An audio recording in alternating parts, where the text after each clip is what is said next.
This conference will now be recorded. As the meeting goes on, the minutes get longer.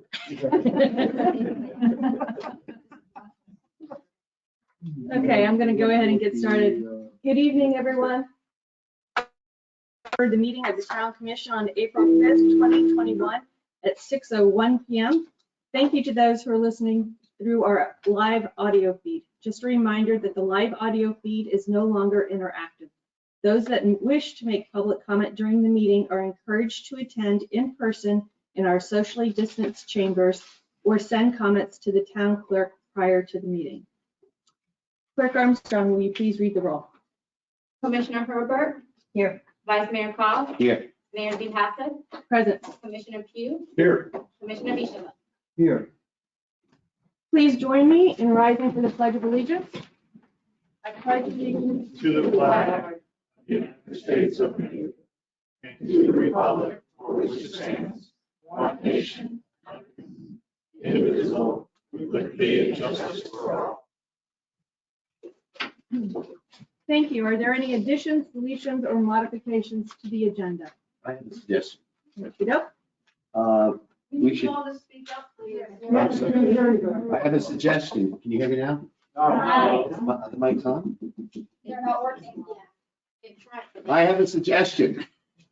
We take regular agenda item number 2 and we move it beneath 3 and 4 so that we do the electing of the mayor and the vice mayor first before we discuss the expansion to the Edith Street crossover. It seems inappropriate to discuss that and then to discuss the election of the mayor and the vice mayor.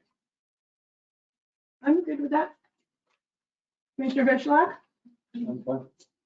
That's it. Commissioner Pugh? All right. Okay, I'll now entertain a motion on the approval of the agenda so modified. So moved. Second. That is a motion by Commissioner Pugh, a second by Vice Mayor Cobb. All those in favor, please signify by saying aye. Aye. Okay. Town Manager Stevens, will you please proceed with the plaque presentation for our former town commissioner, Mr. Beth? It will be my great honor to do so. Thank you very much. As you all know, Commissioner Bessler decided not to rerun for town commissioner this year.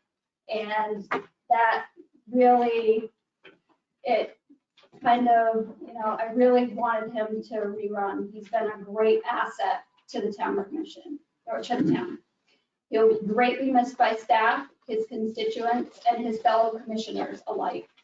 His expertise in finance, great knowledge on a variety of issues, and his gentle and fair but firm demeanor are all great qualities to have in a town commissioner. It has been my pleasure working with him over the past 3 years and being able to bounce ideas off of each other. He has assured me that I will still be able to bend his ear from time to time. We want to thank you, Phil, for your service to the town, and we wish you all the best in your future endeavors.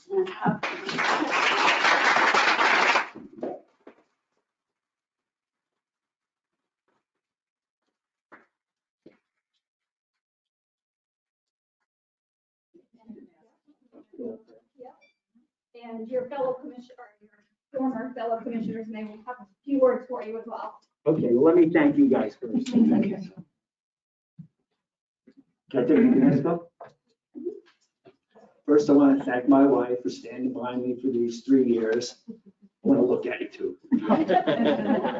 And putting up with me for 40 years prior. I'd like to thank the residents. When we've had a lot of discussions on Old Ocean Boulevard, which is basically the water cooler of Ocean Ridge. So I've learned a lot from you, and I hope you know I really respected your opinions, and I hope you, and I'm really thankful that you honored me with respect and very congeniality. So thank you very much. Next is Tracy. I'd like to thank Tracy. I think the 3 years I've been here, she's improved the budget a great deal. The first year we had some issues, and after that, everything was pretty much perfect.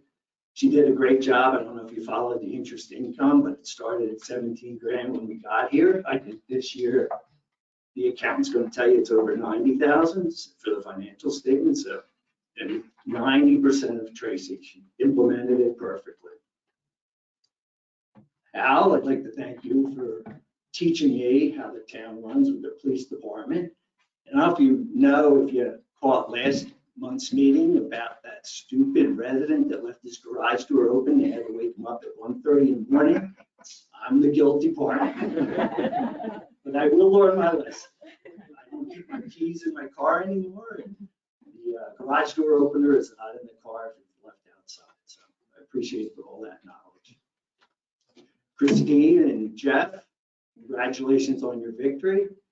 You beat two great candidates, and it's great that a lot of the residents, intelligent residents, are coming up and trying to help the commission and make this town a lot better. I think that's what we need, and I think you guys have done a great job. I'd like to thank Steve, Susan, and Martin. We've had our disagreements, but we've done it professionally. I respected your opinion, and I hope all the decisions we made these last 3 years will make the town a better town. So, thank you.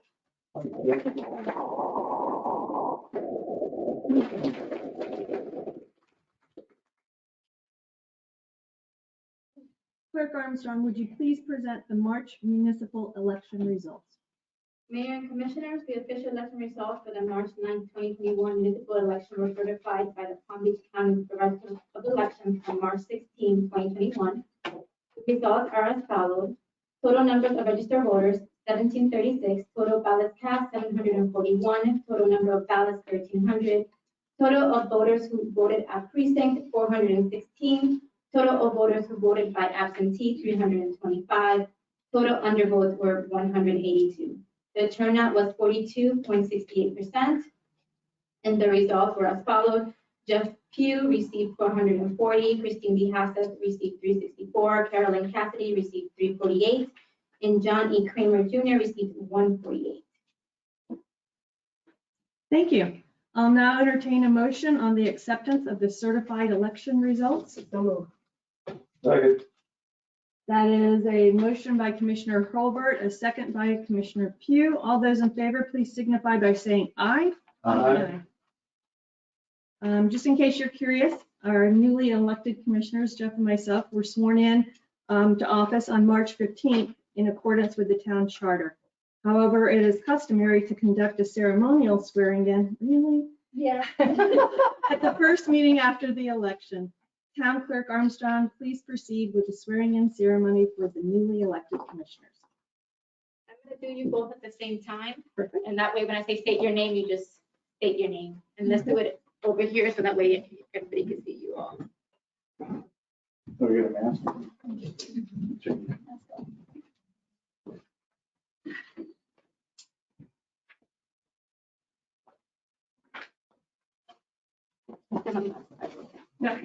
So raise your right hand and repeat after me. I I, state your name. Jeff Pugh, Christine DeHasas? Do solemnly swear or affirm do solemnly swear and affirm that I will support, protect, and defend that I will support, protect, and defend the Constitution and government the Constitution and government of the United States of the United States and the state of Florida and the state of Florida against all enemies, against all enemies, domestic or foreign, domestic or foreign, that I will bear true faith, and I will bear true faith, loyalty, and allegiance to the same, Loyalty and allegiance this is the same. I didn't hear what she said. that I am entitled to hold office I'm entitled to hold office of the state of Florida, of the state of Florida, that I will faithfully perform that I will faithfully perform all of the duties all of the duties of the office of Town Commissioner of the office of Town Commissioner of the town of Ocean Ridge, Florida, of the Town of Ocean Ridge, Florida, from which I'm about to enter. and which I'm About about to to enter. enter. So help me God. so help me Thank God. God.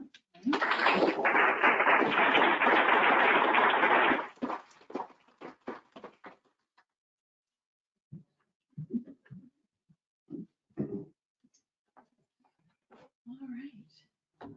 Town Manager Stevens, would you please present us with the employee of the quarter?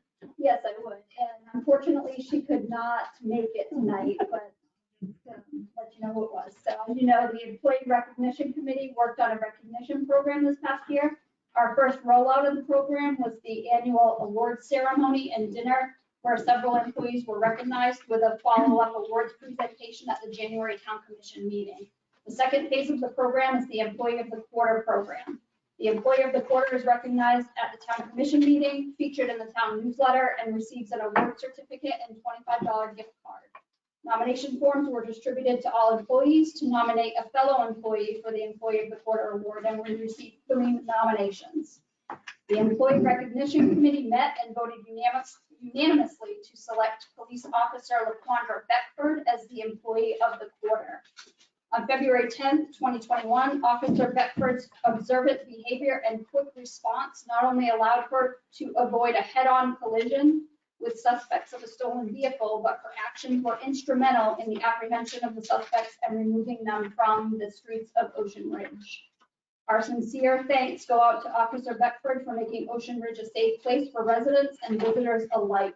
We congratulate Officer Beckford on her award and her outstanding performance. Fantastic.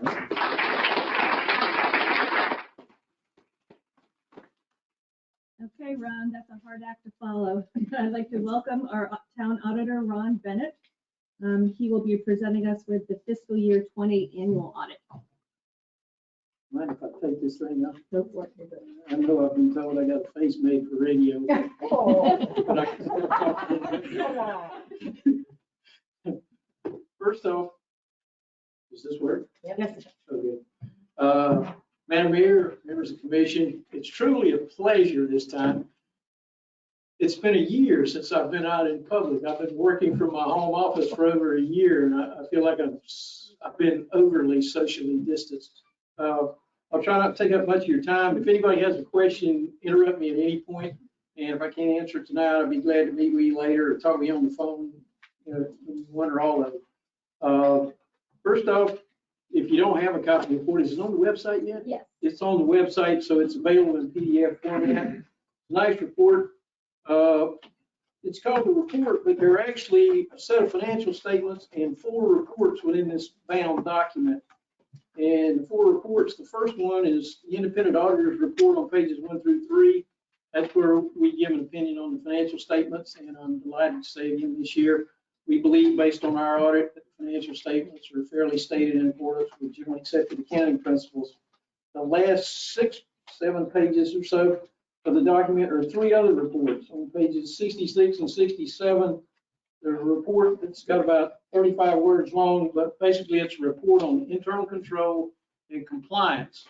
And oddly enough, we're not required to give an opinion in there. It's just if we find anything that we think there's any weaknesses in internal control, or if we find any non-compliance with any kind of rules, regulations, we're required to report them there. And this report is required by generally accepted government auditing standards. Municipalities in Florida get 2 sets of auditing standards. Generally accepted auditing standards, that's any kind of financial statement audit. Everybody's under that. Governmental entities in Florida are under governmental auditing standards. This report's required under governmental auditing standards. And I'm happy to say this year again, we didn't find any deficiencies in internal control or financial report or compliance.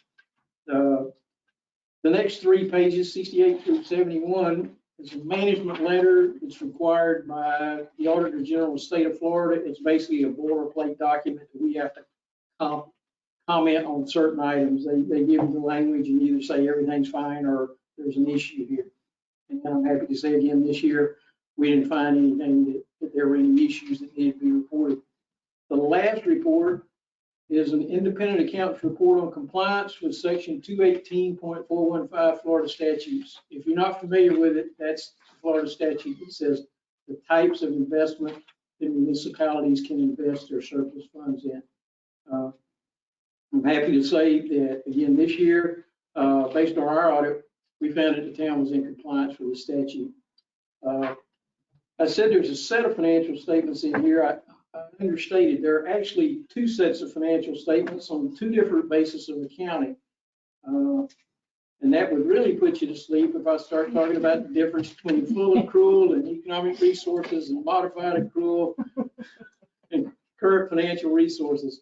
But where you live and breathe and work all year is in the fund level financial statements. The town has 2 funds. They're both governmental type funds. You have a general fund and capital projects fund. They're all on a modified accrual basis of accounting and current financial resources. What that means is you don't have any long-term debt or capital assets or anything like that in those funds. It's basically cash. They call it modified accrual, but it's kind of more like modified cash. But you do have payables and receivables, but there's a restriction on revenue that if you don't receive it within 60 days of year end, you don't call it revenue. You call it a liability. With that, I'd like to talk about the numbers and have my little handout. I don't know if can they display that or so everyone can see it.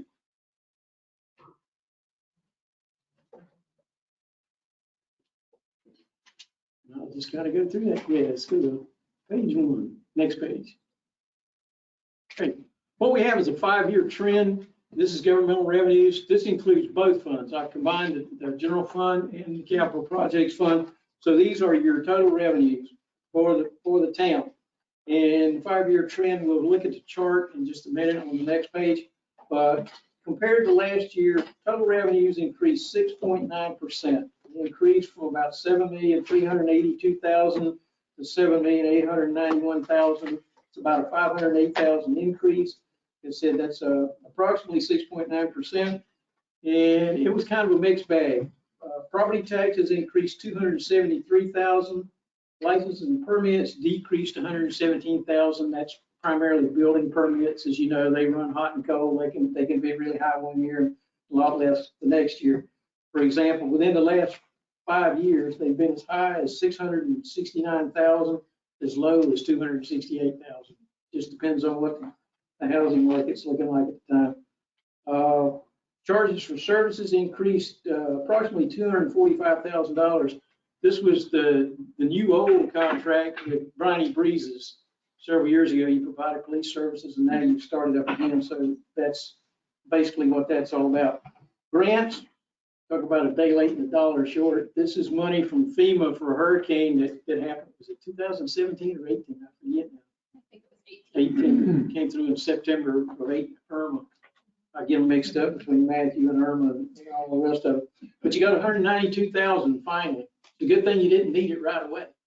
We'll talk about that a little bit more in a minute. You go to page 3, you can see this thing in picture form. I like this a lot better. You can see your revenues that, they were pretty much flat in 16 and 17, went up a little bit in 18. That was actually 3%. 19 had a good jump. That was 13%, another 7% this year. If you go to the next page, Carl. Thank you. This is the other side of the picture. The revenues, as you know, is the money coming in. The expenditures is the money going out. Your expenditures actually increased 9.3% from approximately 6.7 million to 7.3 million. Again, a little bit of a mixed bag. General government was up 111,000. Public safety was up about 450,000. Capital outlay was 120,000. Everything else decreased. If you go to the next picture, you can see this again.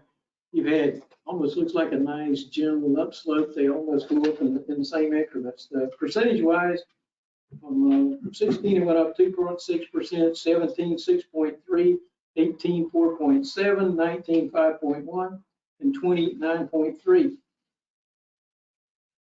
Next slide. We talk about needing the money. Here's where we're going to talk about in this slide. Fund balance, general fund. This is where most of the activities of the town go on. And fund balance is what you have left. You would call it equity if you were talking about your own self. That's your assets minus your liabilities, and what's left over is your equity. This is what you own. And in governmental, they can't just call it equity. They actually have 5 categories. The town only has assets in 4 of those categories, and 3 of them this year. From best to worst, they are unassigned. That's the money that's free and clear. It can be used at the discretion of the commission for any lawful purpose. Assigned, that's money that the town has earmarked for a purpose, but if they chose to, they could take the assignment off it and use it for something else. Restricted is money that's earmarked by somebody else, and you can't take the restriction off. It can only be spent for that specific purpose. Non-spendable basically means you've already spent it. It's things like inventory or prepaid expenses and those. You didn't have any of those this year. But the unassigned fund balance as a percentage of your total general fund expenditures, you had approximately 7 million in general fund expenditures, and at 7.3 million, most of them are in the general fund. And your unassigned fund balance is about 55% of that, or 3.8 million. So that means you have pretty much readily available 3.8 million of assets. Some of them may be in the form of receivables as opposed to cash reinvestments. This is why you were able to get by for the 2 or 3 or 4 years without getting to $200,000 from FEMA, because you had unassigned fund balance available to meet any kind of emergency. Next page is a chart of this. The blue color is the unassigned. That's what you want the most of. The assigned, again, like I said, that's the stuff that you've earmarked, but you can unearmark if you see fit to. I talked about 2 sets of financial statements. Everything we just went through, it's the governmental fund financial statements. And just for completeness, I put in the other set of financial statements. These are done on a basis like a for-profit business. You have everything. You have, it's done on the full accrual accounting, just like GM or Microsoft or anybody else would do their financial statements. You have all the capital assets, all the long-term liabilities, everything is here. They only have 3 categories for equity in this set of financial statements. There's net investment and capital assets, which is basically your capital assets, net of accumulated depreciation, net of any liabilities that go with it. If you have a loan that purchase those assets, then they subtract that off to come up with the net amount. Restricted, again, are funds that are restricted by outside parties or contracts or agreements that you can't do anything about. And unrestricted is the good stuff. You can use any way you see fit.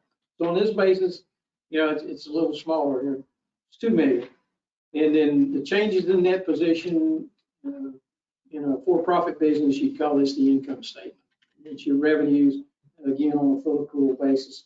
You can see, well, wow, we had net income. And now when we go to the entity-wide, we got a net loss. It's 147,000. Several years ago, when GASB Statement 34 came along, they introduced this new set of financial statements. I understand GASB is now in the process of coming up with a, quote, new financial reporting model. About every 15 years, they get the itch and decide that they need to do it some way totally different. I have no idea what that'll look like, but it probably won't look like it does now. Most people only see these last 2 financial statements once a year in your annual financial report. The others you see every month. That's where you live, eat, and breathe. And those are the ones that I would pay the most attention to. I wouldn't ignore these totally. For example, if you had a really large negative net equity there, I would be concerned about that. That probably means you got a lot more debt than maybe you would like to have. With that, I'll end my presentation, and if there are any questions, I'll do my best to try and answer them. I just had one. Are you going to be our auditor next year? Oh, I hope so. You're very easy to understand. Thank you, sir. I hope I'm around, and I hope they still want me. I actually do have a couple of questions, if I may. Oh, yes, sir. On page 2, we have an increase in our income of 508,000.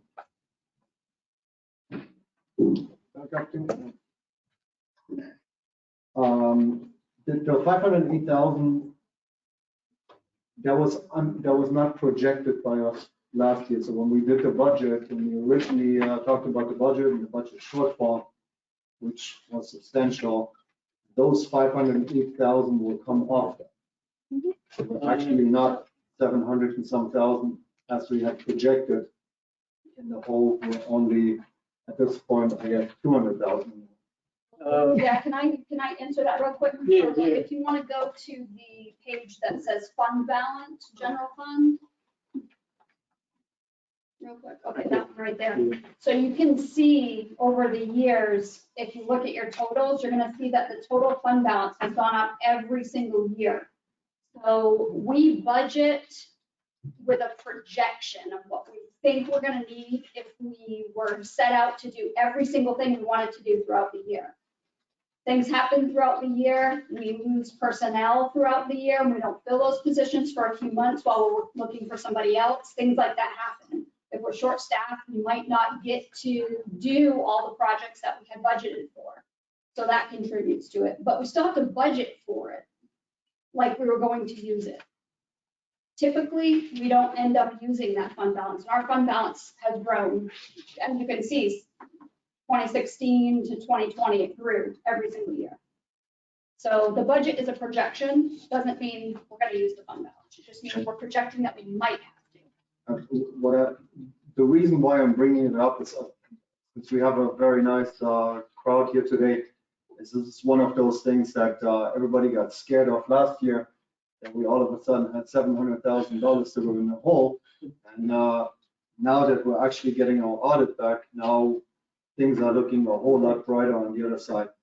I just, I wish I had. want to make that point that we're not as bad as we. Actually, quite good. Yeah. If you could look at, I don't think, probably most people don't have a copy of this bill, but if you go to page 59 in the report, there's a budget versus actual schedule. The only thing in my little report was all actual. But if you want to look at the budget versus actual, you can see it shows exactly what Tracy's saying. Okay, you budgeted $7,680,000 for revenue, but you got $7,874,000. That was about $195,000 more.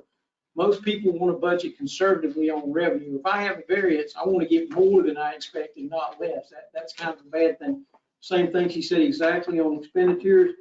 We got 10 positions. We're going to budget under the assumption that every one of them's filled, 365 days a year, and we know they never are, but still, maybe they will someday. So what happened was you budgeted for $7.5 million in total expenditures, and you got essentially $7 million. So $504,000 you were under budget on expenditures and $195,000 over on revenues for a combined total of almost $710,000 better than you thought you would be. And that's a whole lot better than coming in the other way. Absolutely, and that was one of the more difficult decisions, knowing that we're in the middle of a pandemic, and we know that we wanted to hold our millage rate. So you can't have it every which way till Tuesday. Either you raise, your taxes and you make sure that you don't have the chance of taking from reserves, and or you do it the opposite way. So I was very confident that we were never going to be at $700,000 in the hole anyways. So. On the chart Tracy pointed to, the slide she pointed to there, it actually shows, if you look in the middle of it, it shows change in fund balance. That's actually essentially the net income for the general fund each year for the last 5 years. It was 422,348, 145, 634, and 355. So it has. The last question perhaps on the unassigned, this would be on page 6 of the summary report. Yes, sir. The unassigned percentages. On the unassigned percentages for 2020, we had 54.9, 55% in essence. The thresholds that we don't want to fall under, I think we had set somewhere at about 40. Is that correct? 40 or 45? So we're still way above our, we have, in other words, we have more capital on hand than what we would maybe not require, but we should have. Yeah, To well, be safe. maybe it's prudent. When was it last year when we had that hurricane with the 185-mile-an-hour winds that spent 36 hours on the Bahamas? It could just have easily have jogged Yeah. about 90 miles over this way and set here. Those You 7 might have million needed would be that gone. 3.8 million. Right. then. 7 million would be Yeah. 3 years later, we get a little back. and more. Yeah. But Mr. Allen, over the time of you been here, the town of Ocean Ridge, I believe, has maybe once actually had to go in and actually take money out of reserves to pay off. All the years prior to that and since, we basically balanced the budget and that had to come out ahead. Town of Ocean Ridge also is one of the few towns that actually has such a high percentage of the unassigned, as you've been saying to us for the last 20 years. You say, you guys have a lot of money in the account, and a lot of other towns don't really keep that much money in there. I think that's prudent for us to do. We've done that historically as a commission. So I believe that we are doing a good job, and then that the money will come back, and at the end of this year, or when we do the budget this year, we're going to find that when we budget, like Tracy said, you budget to the max. And you hope you don't spend it, but you have to budget for everything. It's not like a home budget where you're basically, I got $10 a year I have to say, okay, I've got all this to do, and I'm hoping to do it with this money, and that's what I have to budget it out for. And it's going to be more than what you would normally think, but at the end of the term, after everything comes back, gas tax, taxes, and everything else, that's when you find that you actually end up more ahead than you were before, except in years where the property taxes took a big hit. That's when we really had to tighten our belts. But I think that the town of Ocean has always been pretty well set And in their, you've been very fiscally responsible here, so thank you. they've done a good job. The first year I worked on this audit, you guys are sitting in this wonderful building. First year or two I did the audit, it was in a little portable construction, like, I'm trying to remember, it sat right back there. You probably don't. I wasn't here. Wasn't here then, you know. They were building this, and that went on for, for a couple of years. We had this little tiny portable back there. So things have changed radically here since the first time I visited the town. All in a good way. Thank you, We Mr. appreciate your Bennett. work. Thank you. I'll now entertain a motion on the acceptance of the fiscal year 20 annual audit. So moved. I'll second. That is a motion by Commissioner Pugh, a second by Commissioner Hurlbert. All those in favor, please signify by saying aye. Aye. Motion carries unanimously. Thank you, Ron. Thank you. Excellent. Thank you so much. Carla, will you please read the announcements? The annual Town Commission Goal Setting Workshop will be held on April 19th at 5 p.m. at Town Hall. The next regular Town Commission meeting will be held on May 3rd at 6 p.m. at Town Hall. The next Planning and Zoning Commission meeting will be held on April 19th at 8 a.m. at Town Hall. The Board of Adjustment meeting will be held at 9 a.m. on April 21st at Town Hall. The next Subject to Sewer Citizens Advisory Committee meeting is to be determined. The Town Commission will consider appointments to the following board positions on May 3rd, 2021 Town Commission meeting. Board of Adjustment, 2 regular members for a 3-year term. Planning and Zoning Commission, 2 regular members for a 3-year term. And Planning and Zoning Commission, 1 alternate member for a 1-year term. Interested residents must be registered to vote in the Ocean Ridge and submit a resume and letter of interest to the town clerk by the deadline of April 21st at 3 p.m. Incumbents are exempted from the resume and letter of interest requirement. The beach crossovers at Edith Street and Anna Street have reopened effective April 1st. They will be temporarily closed for a few days once the contractor is ready to perform the landscaping portion of the project. Check the website for updates, which will be posted as we receive them. The City of Boynton Beach will be constructing parking lot enhancement at Oceanfront Park from April 5th through April 8th until 8 p.m. on each of those evenings. The upper level of the parking lot will be closed beginning at 2 p.m. during this time frame. The lower parking area will be available with a temporary entrance and exit access beginning at 2 p.m. only for the specified date. The town will be providing free shredding event to residents of Ocean Ridge and Brownie Breezes on Saturday, April 17, 2021 from 9 a.m. until noon in the back parking lot at Town Hall. For more information regarding this project, please visit the town's website. Please join us each month prior to the Town Commission meeting at 5 p.m. for a building official educational forum in the Commission chambers at Town Hall. Details including topics to be discussed each month are on the town's website. Residents who wish to sign up to receive important town notification and news specific ready should sign up on the town's website or call Town Hall for assistance. Next on the agenda is public comment. The mayor will invite the public to speak up to the commission on any item that is not printed on the agenda. Public comment is on a specific agenda item may be made later in the meeting when the item is taken up. There's a one time per item 3-minute individual limit for public comment that will be timed by the council. Public comment is not meant to be a question and answer period. There will be no dialogue. Anyone wishing to speak during public comment will approach the podium and state their name and address for the record. All comments shall be directed to the town commission as a whole and not individual commissioner, staff, or members of the public. Language which includes profanity or cursing or which is presented in an aggressive or threatening manner to the commission, staff, or other members of the public is prohibited. And rules of order shall be upheld by the presiding officer. Okay, thank you. Wow, what a crowd. I now open the floor to public comment. Please come forward, state your name and your address.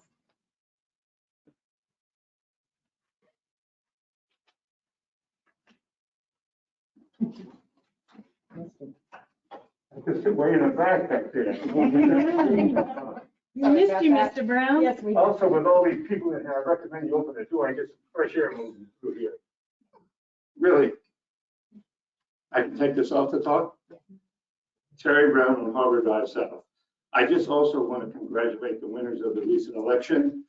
I think the people that we need to really congratulate in addition to the winners are the voters, because they delivered a message that they want knowledge and experience, and they also want professionalism and civility. I hope that occurs in the next cycle of elections, that we have more civility than the nasty messaging that went on. This is a reality, not spooking anybody. That's what happened. The other thing I wanted to do is to thank the people of this town for helping my wife and I get out of this mess that we're in because of a fire. If I didn't have the contact that Tracy Stevens had, we still would not have the power from Florida Power and Light. That's how long it took to get power restored. And the EMS people and the police were wonderful. They got there in time to save the structure. I don't know if everybody knows that that fire went up into the crawl space and burned 25% of the house. And there must have been 20 firefighters, 7 trucks, and they all had a trainee with them. So it was like 20 people tramping through that house. They pulled the ceiling down. They had a great time, but they saved the structure. I don't know what the response time was from the first call to when they got there. We were panicking because we thought they wouldn't get there in time. But you can check that out, how many minutes it took. But they got there, they saved the structure.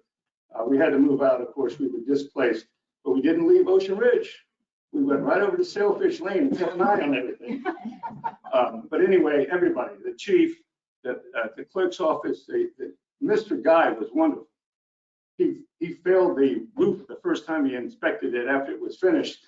And I thought the contractor was going to have a heart attack on the spot. But it was a small thing, but it worked out. You did wonderful. We appreciate it. Thank you to everyone. Thank you, Mr. Brown.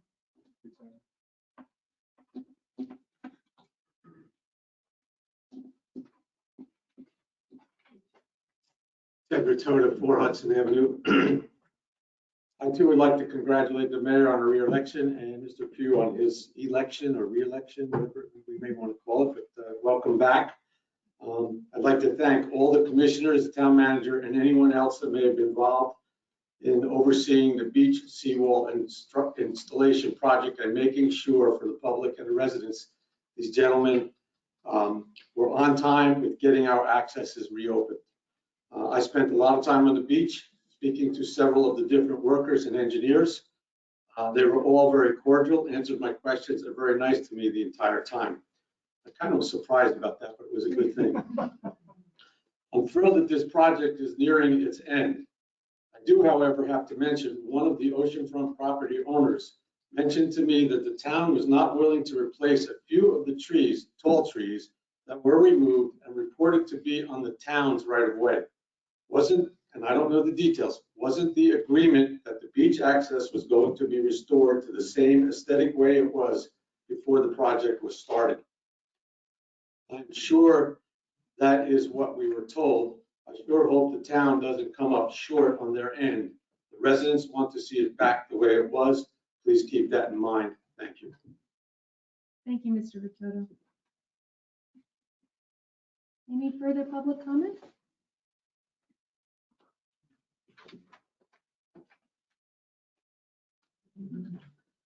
Oh, I could breathe. Congratulations, Christine, Jeff, great to have you back. Stella Cole, 204 Beachway Drive. I just wanted to know, it's kind of hard that you make a public comment and nobody can answer you. I would like to see you probably change that a little bit, because my public comment happens to be questions not directed at anyone. But, so the first thing I wanted to say is that last month I spoke to the town hall. I wondered what is going on with the gates at Turtle Beach. We have ordinance in place. They are too wide and too tall, as I'm sure you know. They're still there. I don't know why. I would like an answer. So that's the only reason I kind of think maybe if we can give and take a little bit. I don't know if it's, I don't believe it's always been like this. If it is, it is, you know, I'd have to look that up. But Mayor, can I address? Sure. Really quickly? Sorry. So staff has met with the president of Turtle Beach and we're handling it. okay, but Tracy did tell me that last month. We just met with him last week. Okay. It's just that It's a it's, process. okay, I know, but it just seems that residents that I know get a notice from the town and said, you're in violation, and then they like lickety split, go and fix that violation. This is a condo association, you would think that they would just fix it. They are fixing it. Okay, If thank you you. want to come see me after tomorrow, if you want to come see me, I'll give you an update. I would like to do that, thank you.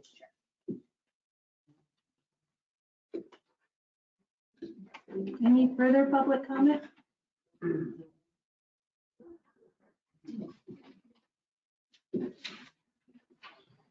Keep the mask off, without the glasses going too. My name is Pete Burling. I live at 7 Osprey Drive. Of course, I want to join the others in congratulating the winners of the election. But I'd also like to say something. I spent 37 years in elected politics myself. I'd like to say thank you to all the candidates who ran. It was an exceptional effort. And while I hear the voices that say it was nasty, no, it was tough. It was to the point, and it was the kind of election that makes a small town like this function. Anybody who studies the results of that election will, I think, quickly discern that the majority of the voters in this town are particularly looking for change. Change in the process and procedures of the town commission, and change in the quality of interrelationships between the citizens and those of you who are elected to serve. I have no hope except this, that in the next couple of years, the respect of citizen to commission and commissioners to citizens will be restored completely. We can't go on the way we are. Thank you. Thank you, Mr. Goodman.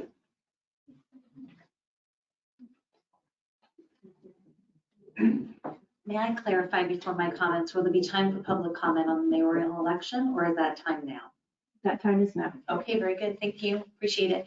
Janet Shines, 120 Dalton Road. If the commission's paying attention, they're saying, wait, 120, that was the problem with the rental house. Yes, we purchased the rental house and sold our other house and moved into it. Problem solved. So there we go. Now the other one is gonna be around. Now the other one, no, we're good. So we're sold that. So first, I would like to congratulate Mayor DeHassett, Commissioner Pugh on their recent election to the commission. Our town is lucky to have you and lucky to have all the commissioners serve on our commission. It was really encouraging, I agree with Peter, to see so many talented and committed candidates want to help our town. When in fact, in a previous election cycle, 2 spots were awarded with no campaign or race because we didn't have enough people to have a runoff. But now that the election is over, the hard work actually begins for this group. Our town has suffered through a pandemic, a presumed budget crisis, numerous issues like artificial grass, property restrictions, beach access, removing our beloved police chief from his role long before it was the right time to do so, and a myriad of other issues that left residents feeling divided. And in many instances, as if they were not being listened to, they were not being valued. They were living in a town that they didn't choose to live in. It was a town of your creation. Bottom line, we've all been a bit at odds lately in our lovely little beach town. And it's time to end that. And you can do that and begin to demonstrate that you're hearing the residents and taking action on our voices. You can start by showing it right now tonight by voting for Jeff Pugh, who clearly was the most popular choice for mayor. His victory was substantial. And I believe that the residents and the voters are saying they trust and believe in him to help us lead our way to a more unified town. This is not a criticism of anyone else. It is merely an ask to unify our town. But by the way, last year, Martin, you did say that you wouldn't vote again for the same person, so kind of counting on you there.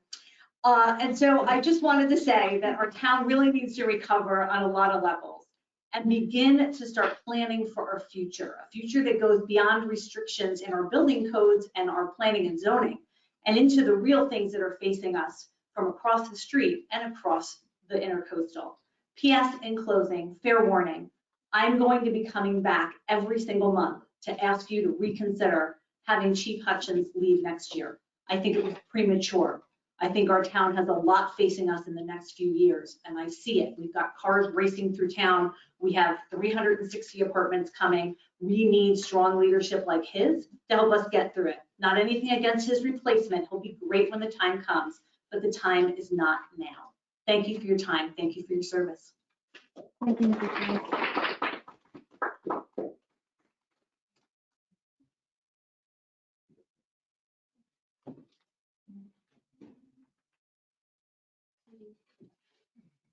Phil Vessler, 5906 Old Ocean Boulevard. Just wanted to kind of clarify, because I think you guys mixed up 2 years in the financial statements. You basically started out saying we budgeted a $700,000 deficit, and I think it came out to about 355 as a surplus. Maybe I heard that wrong, but that's how I heard it. We budgeted a $700,000 deficit for the coming year, 21. So you were comparing 20 and 21 together. So thank you. Thank you. I'm glad you're still on top of it. Okay. Yes.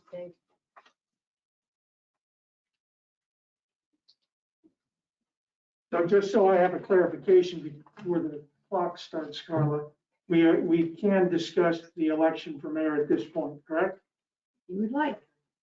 Yeah, my name's David Hutchins. I have lived at 33 Harbor Drive North in Ocean Ridge for over 30 years with my wife Donna. Good evening, Mayor. Good evening, Jeff. Congratulate you on your election, and I thank all of you for working on our town commission. When I reviewed the results from the election, I observed out of 1,300 votes, 936 votes were for individuals other than our current mayor. Put it another way, 72% of eligible votes were expressing something other than satisfaction with the direction our town has been moving since the previous election. By design, Ocean Ridge's day-to-day operations are to be managed by the town manager, but that individual certainly gets guidance from the mayor and town commission.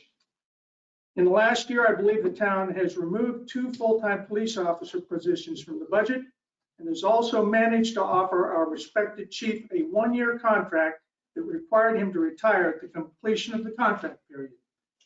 I know that for a fact, at least one of our commissioners think that because we have no crime in our town, we should cut back even further on the police force to save money. I don't know if the other commissioners or current mayor support reducing our force, but I, for one, do not support defunding our current force. I believe the great majority of our residents feel the same way I do. I firmly believe our mayor should hold the line on staffing changes for men and women who keep our town safe and make that desire known to the town manager. I also think our current chief's employment status should be revisited, and if the commission agrees, an extension to 3 years should be offered. So as all of you cast your vote for mayor, I remind you that the outcome of the last municipal election should drive your decision. 72% of the votes want new leadership. 72% of the votes feel the town is going in a direction that we don't agree with. If you ignore the voters of our town, it's very likely they'll ignore you the next time you run for office. I urge you to vote for Jeff Pugh, a man I've known for many years. Jeff has previously served as town commissioner for 15 years and successfully as town mayor for 6 years. He understands our town code. He doesn't have an agenda that's at odds with the wishes of most town residents, and he has the ability to build a consensus-driven leadership within the commission.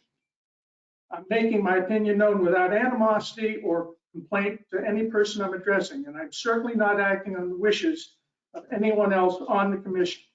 The opinion I'm expressing is solely my own, and I've thought it out for quite a while. I hope you'll consider your vote carefully, and I thank you for the opportunity to make my statement. Thank you. Thank you, Mr. Hutton.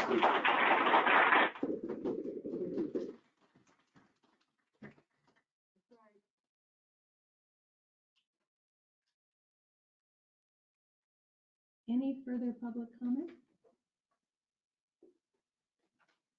Hearing none, I close the floor to public comment. Moving on to the consent agenda. Any comments from commissioners? Can we address some of the things? Because I have to somewhat agree with Stella that when our residents come in front here and they're speaking to us, I think what I would like to do, we hear you. We hear you, but some of the concerns I would like to also address during that meeting. And while we can't do it in this as a one-on-one, because that would just blow this meeting out of proportion, there's always something that I would like to reply to, at least some of the things that are being said. And there's a time for most of them, like Ted's comments, I'm sure will come up when we are discussing the crossovers, and Turtle Beach was addressed at this point. So when we are not responding here, it is for format, but it is also heard, and it will be addressed at one point. Please stick around towards the end of the meeting. There will be a time when each one of those comments will be addressed one way or another. Okay? Thank you. Can I follow up on that? Because I have to disagree, because the public comment is a time to come up, and on your proclamations that or the announcements that we heard, it clearly says, number H, public comment is not meant to be a question and answer period, and there will be no dialogue. That's pretty clear to me. Now, I don't know when you guys did this, but I think that should be stricken from the record, completely stricken.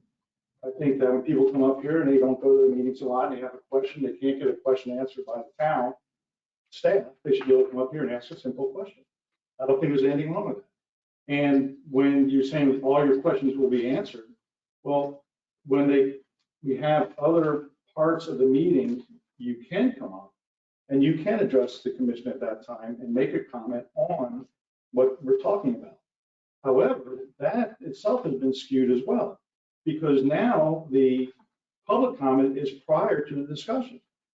And when you do, how do you know if I come to this meeting and I come just once every 6 months and I come and I listen to the meeting and I want to hear what's going on, and there's an issue on one of the consent agenda items, the public comments first. Well, the public comments first, and I don't know anything about what's on it except what I read here, and it's not shown on the overhead. I don't know anything about it. So wouldn't I rather wait until the discussion is with the commissioners, and then I can come up and ask a question regarding about it? That's open dialogue with your town. When you have a citizenry of 2,000 people, I think the most important part is to make sure that everybody's on the same page, or at least in the same town.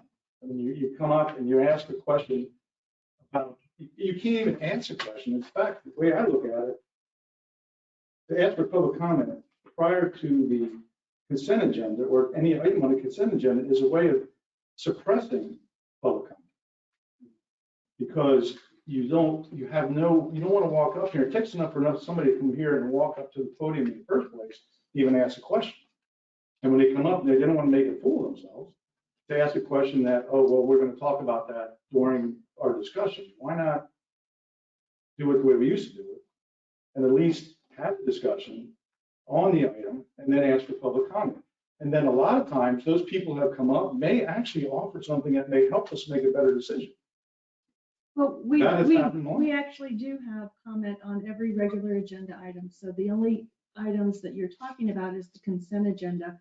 So You But could your easily. comment is prior to the discussion on the item. There's For, two- for the consent agenda only. On regular agenda items, we do open the floor to public comment. No discussion. This, for years, it was always a discussion with the community. A resident got up and spoke and got involved in the decision-making and the thought process. And over the past year or so, that has been all eliminated by what has been added in section H here, and also by the method in which we discuss. It used to be much more open dialogue with the public. Whether that's good or bad, it's necessary in a town this size. And we've changed that. Just so everybody is clear, the rules of order and procedure were adopted under Mayor Cos back in 2019. So, Against my wishes. Well, no matter when it was done, I just think it's something we should look into to change it to where there's more ability for the public to have a conversation with the commission on items that actually, again, there's a lot of smart people in this room. When you come up here, you may actually give us information that we may not have and make us have a better decision when we do make the decision on the consent. I don't think there's anything wrong with it. But Jeff, that's my point. You know, when somebody comes up, I think what we need to do is, to that person that comes to the podium, the discussion doesn't necessarily have to be at that point, but I can say, Ted, we're going to address your comment at this particular juncture in our thing. If somebody has something about building and zoning, we will address it when we have the report from the building official. I think you're missing the point, Martin, that happens at public comment. The mayor informs the person who's speaking on an issue that may come up in the consent agenda or another part of the meeting. We'll let them know, look, you can discuss this again at another part of the meeting, and you can just have it come up at that time. You don't have to say it right now, so you can ask a question then. My point is with the public comment section of our meetings, there's public comment, which you come up and you ask, what color is the sky? Okay, you can ask a question. People can, we might disagree. Might say, well, one's orange, one's red, one's blue, whatever. When you come up during the meeting and you're discussing an item that we're voting on, which is going to affect everybody in this community, more than likely. What I'm saying is, rather than have the public comment at the very beginning of the part of the consent agenda, have it after we have a discussion on it, and then we vote after the public comment. That's all I'm saying. So Because they will know. so basically what you want to do is you want to reverse, say we have one item, we have item number 10. On item number 10, first we have public comment. We ask for public comment. Right? You have Right. staff presentation Right. first, and then you have public Then comment. we have So- public comment, and then we have commissioner discussion. So what you're suggesting is to reverse that and to say staff obviously needs to go first, then commissioner discussion, and then public comment. But And then after that, then he goes back to the commission. We'll then have a second no, commissioner. I think where you're one step missing there is during the public comment, following the commissioner's discussion, that can be a public discourse with commissioners if they bring up a point that needs discussing. That's the whole point of the. Are you talking about two different public comments during one, Chris? No. All the different town meetings that I go to, it basically follows almost the same thing. The public comment in the beginning is if you have anything at all you want to bring up and discuss, which most of the time our staff is making notes and you're noticing who's asking a question, you're getting back to them, and you say to them, very often I've heard you, that we can discuss this later. When we have the actual item that comes up, isn't usually staff makes the presentation, explains exactly where we're going. It's also on the net, right? We can look at our site and see what's coming. Then we say public comment, which then means the public is commenting on what the staff is giving to us. When the public finishes discussion, that's in most places, right? That's when it stops. And then the commission discusses based on what the public has said too. They're taking that into consideration. We're not walking up here having already decided what we're doing. We're listening in on what the public says. Well, how does the public know that? The public How would they not know? the public wants to hear what the commissions are thinking. Commissions are thinking about that That's particular that's topic. when they close it and the commissioners have their discussion. And we're basing some of that on what the public has just said. I don't understand why it's so difficult to But Christie, understand. is that what you see a lot? Do you have a better, I mean, I'm open, you got something better, but that's what I've seen. Well, how, This was a change, by the way. It used to be the way Jeff's I'm described. sure, but And also, if the public had wanted to get up a second time because a commissioner said something that triggered an additional question, they would. well, I'm asking Christie here for some input on this because it's an interesting concept. I see where you're going, but it doesn't mean we throw out the baby with the bathwater. What do you see working well in other municipalities?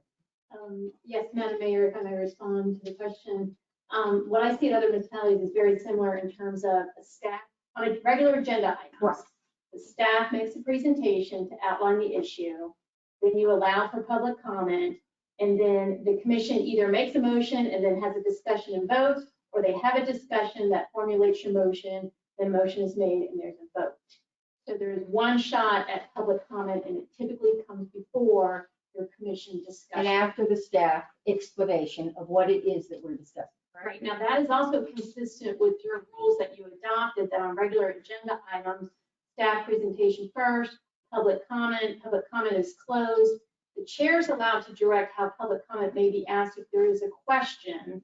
The chair can direct whether that question be answered or how that dialogue would ensue, and that's laid out in your rules of procedure. Then you would have your commission discussion, then you're right. But it usually goes 1, 2, 3, close, discuss, but the commission comments when they're closed, so they can actually have a discussion amongst ourselves, is based on often what we've just heard from the public after it's been explained by the staff. Correct, and that is my experience in other cities to maintain sort of the business flow Right. of the regular agenda. okay, so for 70 years, we did it one way. You guys changed it for 2 years, and now that's the way everybody does it. What I'm saying to you that, again, I'm not talking about a city like Delray Beach. I'm not talking about a city like Boynton Beach. I'm talking about a small town called Ocean Ridge. And I'm talking about the fact that the comments, when you bring up the discussion on an item that is going to be town affecting people townwide, I believe that the commissioners should have a discussion on that subject. And after that discussion's over, then you open it up for public comment. People come and say, wait, I wasn't really sure about what you were saying regarding so on and so forth. And then everybody discusses it, and then after public comments close, and a lot of times public comment, it's not that much. I mean, you might have 1 or 2 people. In fact, I can say right now, Toby Brown will go up to every single time because he's done people. So after that's closed, you close public comment, then it goes back to the commissioners, and then you have a vote. So your suggestion is 2 options for public comment on each item. Just trying to get this I straight, right? know, I am not. I don't know what I'm it trying is that to- you no, I'm keep saying. trying- that. I'm It's trying to one understand option. that. It's one, you have public comment when you come up, No, no, which is called it's on public the, comment. on the item, on the On the item. item, it's public comment that happens after the discussion. Okay, with so the no commissioners. public comment in the, staff presents, commission discusses, public, commission closes and discusses again. If they feel like it, but that's up to the person running the meeting. I mean, if Well, that you would want have to to be discuss it again, procedure, because right? that person says, okay, does anybody want to make a motion regarding the issue? I mean, I'm not reinventing the wheel here. I'm just telling you how we did it for years and years and years. And then all of a sudden, now it's changed, and the public doesn't really get a chance to hear what the commissioner's thoughts are regarding that item that's going to change whatever we're going to do up here. And usually it's ordinances or something that directly affects the people in this town of Ocean Ridge. And I believe I don't see where the problem is. In order to move the meeting on, because we have quite a full agenda today, what I'd like to suggest is that each commissioner bring this up in their staff meeting and take into consideration what was discussed by Mr. Pugh and the Okay, board. why do we do that? Why can't we do that? We make it a discussion at a meeting, a public meeting, rather than bringing it to staff. I think we Commissioner should talk Pugh, about it. I'd like to go forward with the meeting now, and I'm very clear in, I believe what you're trying to do, and I understand it, and I just suggest that it's not something that we can make a decision on right now because we have to change our rules and our policies and procedures anyways. So I'm asking that we just politely discuss it at all our staff meetings and bring something back at the next commission meeting. I will agree with you to bring it back. However, you're mistaken. Anybody can make a motion to change it right now. Okay, that is what this commission is about. I mean, if I made a motion in a second, and we'd go from there. However, I do agree that if we have a discussion on, I think the town commission should have a discussion on at the next meeting. Can we make that motion on a specific item when one of the commissioners bring this up on a specific item where we feel like, I'm thinking on this particular meeting, beach crossover. That's gonna be one of the things that we probably get a lot of comment. So at that moment, would it be wise if one of us could say, you know what? I would like Individually for to a amend certain thing? the public speaking into the alternate public speaking where the citizens become. Okay, so I encourage you to do that when we get to that. Yeah. Okay? And So we also can, put it on the we're next open month's to, agenda. Yes. All right, let's do that. we move Yes? forward. Madam Mayor, and just to be clear, there is an allowance for suspension of the rules. Should the town commission vote by majority vote to temporarily suspend the rules. Okay, Perfect. perfect. All On my right, item. thank you, Commissioner Pugh. All right, let's move forward. I'll now entertain a motion on approving the consent agenda. Can I read it to the So record moved. before you vote on it? Let me read it into the record. the Oh, consent sorry, agenda. yes. Anxious to. move Adopt forward. minutes of regular town commission meeting of March 1st, 2021. Approve budgeted expenditure of $619,353.85 for the city of Boynton Beach for the semi-annual installment of the fire/EMS service contract. Thank you. I'll now entertain a motion on approving the consent agenda. So moved. That is a motion by Commissioner Pugh, a second by Vice Mayor Cos. All those in favor, please signify by saying aye. Aye. Motion carries unanimously. Okay. For our modified agenda, we're moving to resolution number 2021-04, a resolution of the Town of Ocean Ridge, Florida, electing a mayor. Town Clerk Armstrong, will you please read the resolution that I just read, sorry, by title into the record?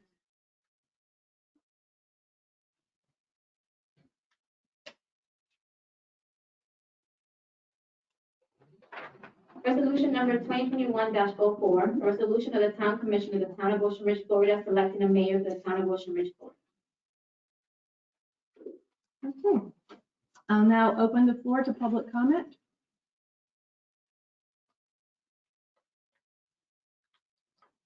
Town Clerk Armstrong, please proceed with the mayor selection process.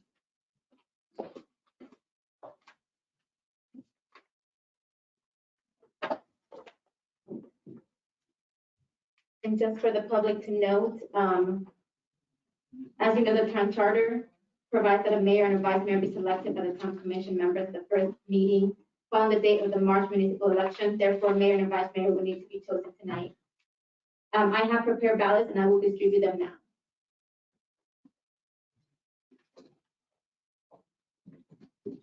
Is a different way of doing it. Yes.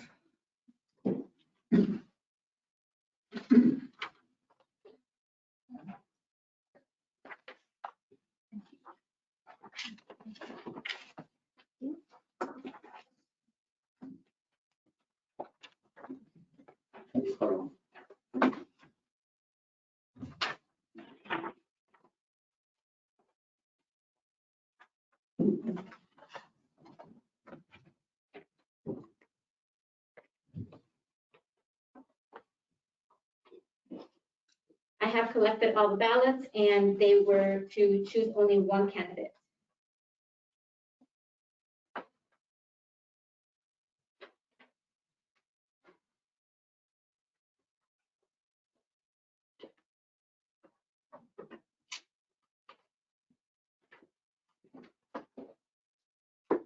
Okay, for 3 votes, Christine DeHaasa was elected mayor, and 2 votes was for Jeff Pugh.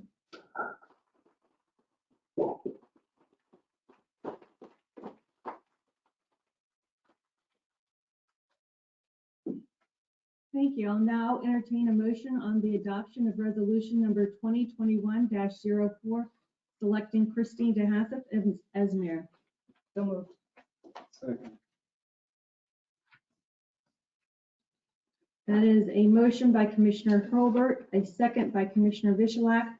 All those in favor, please signify by saying aye. Aye. All those opposed? Motion carries unanimously. Thank you. Resolution number 2021-05. A resolution of the Town of Ocean Ridge, Florida, electing a vice mayor. Town Clerk Armstrong, will you please read the resolution by title into the record and proceed with the vice mayor selection process? Resolution number 2021-05, a resolution of the Town Commission of the Town of Ocean Ridge, Florida, selecting a vice mayor for the Town of Ocean Ridge, Florida. I will now follow the same procedures, and I'll hand out a ballot, which will each select one person as vice mayor.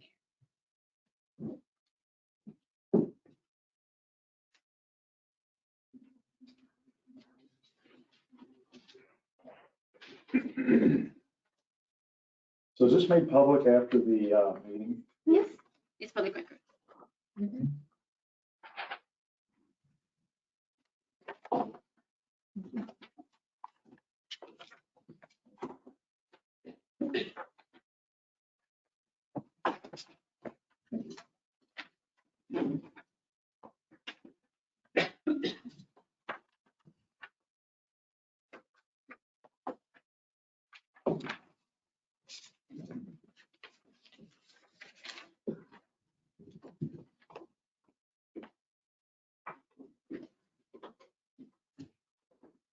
All commissioners were to select one.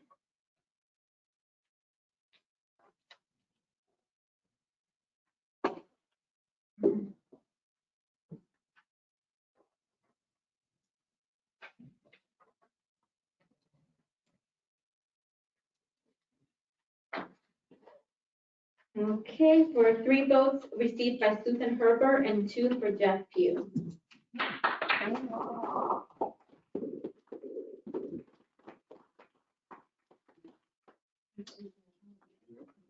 Thank you. I'll now entertain a motion on the adoption of resolution number 2021-05, selecting Susan Hurlbert as vice mayor.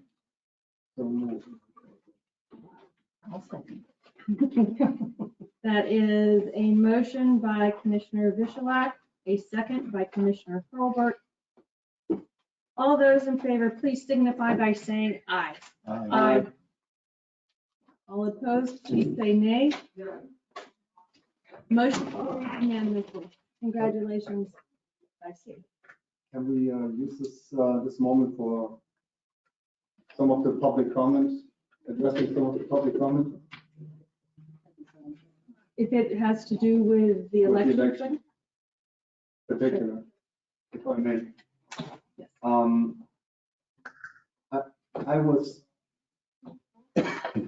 I was shocked in a town of 2,000 residents to have a political battle going on of that proportion. It is great to have different people running, and I thank you, Carolyn, Mr. Kramer, for running and for being part of this process. It takes a lot of courage to go out there, and you did a wonderful job going out there. What I don't want to see in our town as a general rule is that we use false or misleading statements to try to make a political point. There is no such thing as alternate fact. There's fact and there's lies. And twisting truth is into something to make it sound like something else is just not what I expect in a town like this. It's not what I want to hear in a town like this. We are neighbors, first and foremost. And as such, I think there's a certain basic respect that we need to have, even when we disagree about something. I consider everybody in this town my neighbor foremost. And it's important to have a civility about it. There's no camps. There's no us versus them. There is no somebody in the government is trying to ram something down somebody's throat. There is no agendas. There shouldn't be. We may have a disagreement about something, and we bring that up and we discuss it. And that's what a discussion item needs. One comment to say to you. At the last mayoral election, when you voted for Christine, did you or did you not publicly say, I just want you to know, Christine, I believe in rotating mayors and I will not vote for you next time? No, that's not what I said. That's exactly what you said. That's not what I said. That is not what I said. What I said is, I believe that people should have a 2-year term. And after a 2-year term, they need to be rotated out. So if And you that's go back why- and listen and to the that's minutes, why that's I- exactly what it said. Madam Mayor, That's exactly. So in short, I would hope that the next election that we have in this town is going to be one of civility, one of facts. Bring to the agenda what you want to actually discuss. We don't need innuendos, and we don't need falsehoods, and we don't need other things floating around. Very simple. That's my wish for the next election. And for those of you that thought that the number of votes would make the mayor or not, 2014, Mr. Lucy Bella won the election majority. He didn't become mayor. 2015, Mrs. Askoff won the popular vote. She didn't become mayor. 2016, Steve Koss won the election in a landslide, more votes than anybody had seen in any election prior to that. He didn't become mayor. 2017, Don Magruder won by a substantial margin. He didn't become mayor. And in 2016, Christine won the popular vote, and she didn't become mayor. That doesn't mean that Jeff Pugh is not going to be mayor again. It simply means that as of today, there is absolutely no precedent that he had to become mayor just because the popular vote is won. All right? Thank you.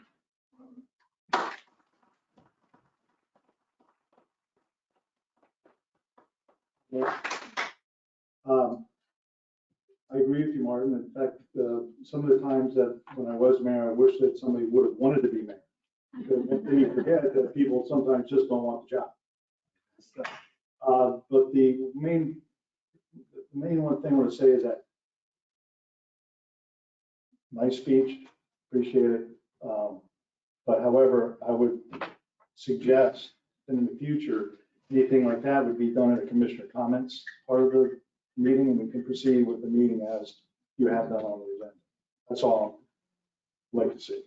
Okay, well, you just asked for the opposite for something else, so. No, did not. I asked for public comment. That's not public comment, it's commissioner comment. See, that's we and meshing things together. So. All right, moving on to resolution number 2021-06.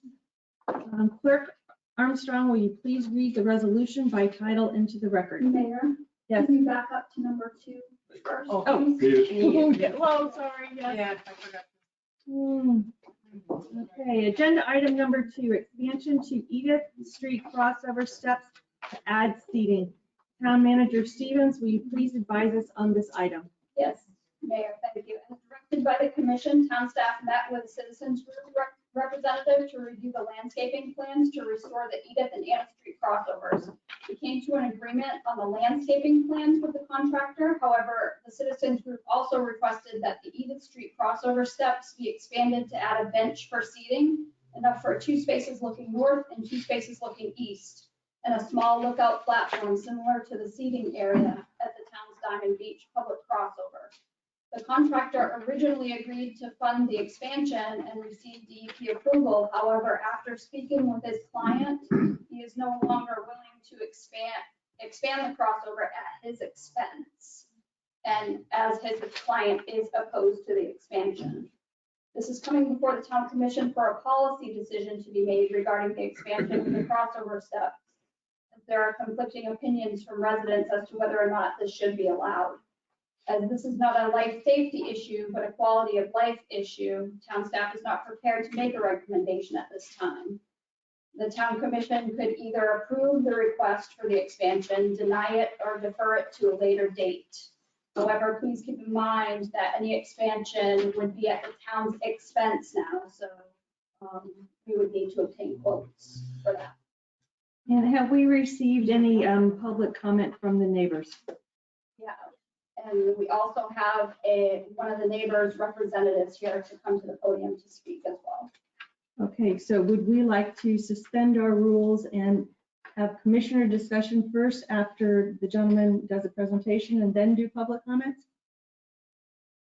Yes, yeah, sure. I would move to suspend the rules for this particular agenda item and we have to do discussion. I'll second that. All right, I just think I we hate need that this- They consensus. want Commissioner. In this particular case, don't we want to hear from the residents what the residents want instead of what we want? In this particular And then, case. and then once it Back passes to the away. residents, then we go. No, I think that's first. I think that's. Oh, I'm No, sorry. they always go. Yeah, that we always have. It would be a discussion by him, then a discussion by the commission, and public comment. I had it formulated. Mr. that's all. Pugh. It's Madam Mayor, representation. Madam Mayor, we do need a vote to suspend the You do. rules. Okay, we had a motion by Commissioner Bushelak, a second by Commissioner Pugh. Mhm. All those in favor, please signify by saying aye. Aye. Opposed? Nay. Sorry. Okay, motion passes 4-1. By the way, we're usually not this confusing. Well, thank you very much for the suspension of the rules. I do appreciate the accommodation. Thank you, first of all, for having a public in-person meeting. I can't tell you, I'm a litigator. I haven't been in court in over a year, so I appreciate the opportunity to get out and stretch my legs, take my mask off, and actually speak to people face to face. Good evening. My name is Dan Miller. I represent Thomas Olofsson. He lives at 6195 North Ocean Boulevard. His property borders the southern edge of the Edith Street crossover. Excuse me, and he couldn't be here tonight, but he wanted to make sure that his feelings on this issue were made very clear to this commission. I've been in communication with Ms. Stevens. I appreciate her time and her consideration in answering my questions and receiving information from me.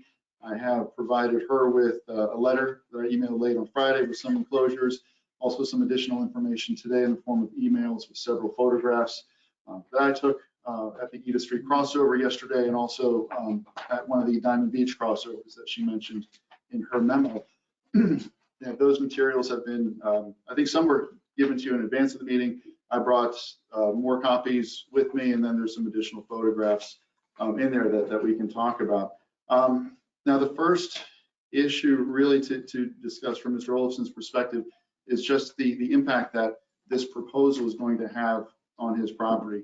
The Edith Street crossover is only 20 feet wide.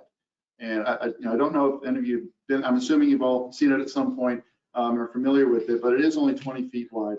Mr. Olofsson's house is directly along the southern line of it. And Mr. Scheibels, his neighbor to the north, who also couldn't be here, but I understand has submitted an email with his feelings, and I believe they mirror those of Mr. Olofsson.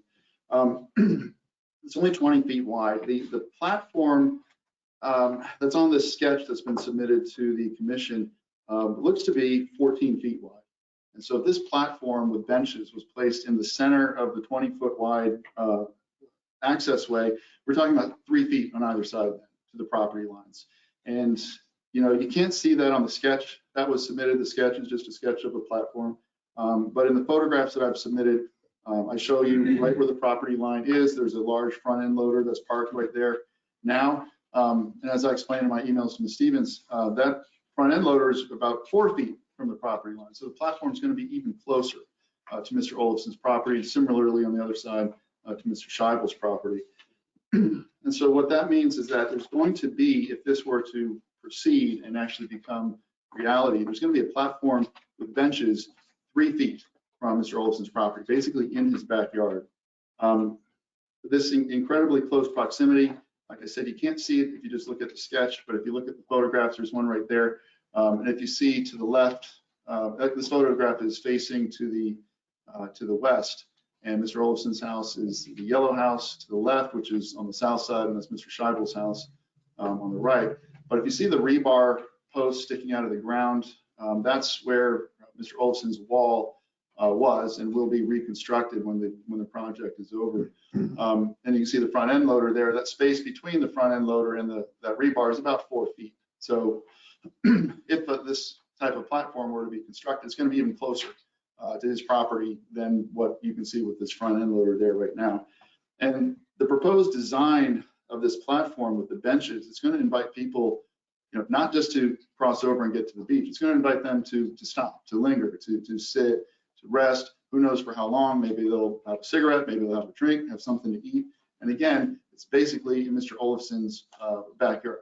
This photograph right here looks obviously towards the east. You can see the wall on the right side, and you see just how narrow this space is. On the left side, that's the north side of the access way. That's the pedestrian crossing area that's been set up. I believe it's just April 1st or around there. So you can see just how close this is to it. So the other, and this is the kind of thing with this platform is going to be so close. I doubt anyone on this commission or anyone who's here to speak on this issue would want a public platform with benches installed 3 feet from the property line, 3 feet from their backyard, 3 feet from where they're going to gather with their own family, have cookouts, have get-togethers, have parties, things like that. Nobody would want that. It wasn't there before. This isn't a situation where Mr. Olafson purchased a property. There was a platform, now it's been removed. There wasn't a platform before. Excuse me. The other issue with the size of the proposed platform is that it wouldn't allow for the replanting of sea grapes that were there before but had to be removed. So this project could get underway. Sketches of the proposed landscaping have been submitted to the commission. You can see in there that there's areas where seed grapes are going to be planted. If this platform were to be installed, it just wouldn't allow room for that. A second issue, Ms. Stevens referred to the crossover in the Diamond Beach area.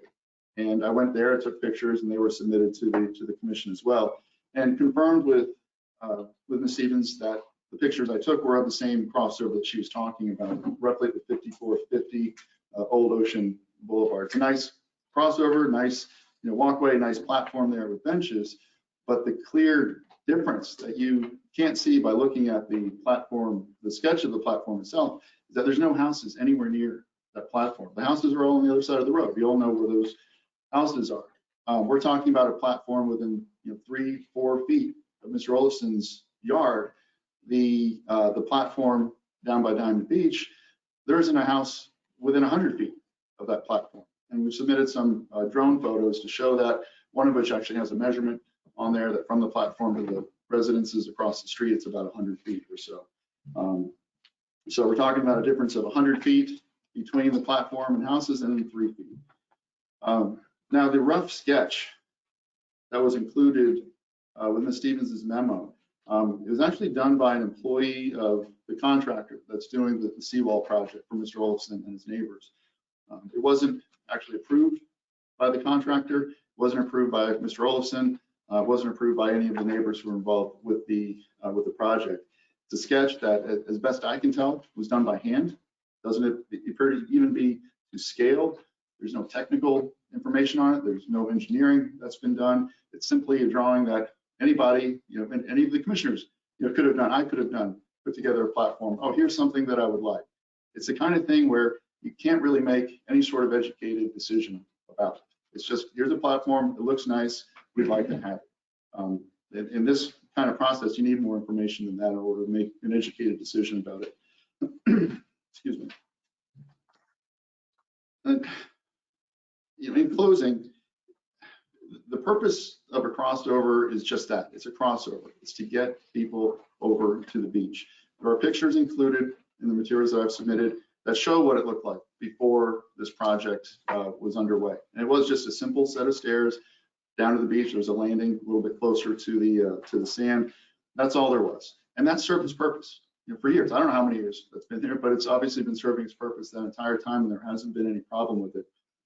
Now, Mr. Olafson and his neighbors to the south that have undertaken the seawall project, they are contractually obligated with the town to restore the access way, the crossover, everything to the same or better condition as it was before. There wasn't a platform before. There was just stairs. The stairs do their job. They get people over to the beach. There's simply no reason at this point in time, or nothing that's been presented to the commission that we're aware of, that would justify shoehorning in this large platform, taking up practically all the space on the crossover and having this impact on Mr. Olafson and also Mr. Shivers. If there is any motion on this issue tonight, it's Mr. Olafson's position that anything having to do with approving any portion of this at this point tonight, it should be denied. Probably the better result is that it just gets tabled or deferred due to lack of information. It's premature. The timing just isn't right. We haven't seen, like I said, any technical information. We haven't seen proper drawings, proper engineering, anything like that. If any proponents of this issue or this plan or this desire to increase the size of crossover, to add seating, add a platform, whatever it is, if those individuals want to put together what needs to be done properly to get an issue like this before the commission, then fine, they're free to do that. Anybody can come forward to do that. It hasn't been done yet. And so at this point, it's Mr. Olafson's position that this matter should either be denied outright or tabled or deferred until such time as somebody comes forward with the proper type of information. I don't know if there's any questions for me. I thank the commission for the time and for the accommodation. Mr. Olafson very much appreciates it. Thank you very much. Madam Mayor, I have a question for you. Yes, sir. How far is Mr. Olson planning on building the wall out toward the beach? It's a 6-foot high privacy wall, is it not? It's 6 foot high. Okay. Yeah, I know. And now, I in stood right next to it. the pictures you showed depicted not only the wall before, but actually a fence that went down into the dune. So this crossover would actually be hidden from what was originally there, this sitting area. So my question is he going to redo the wall? And if so, is he going to take the wall out to the maximum distance toward the ocean? And after that, is he going to put another fence back?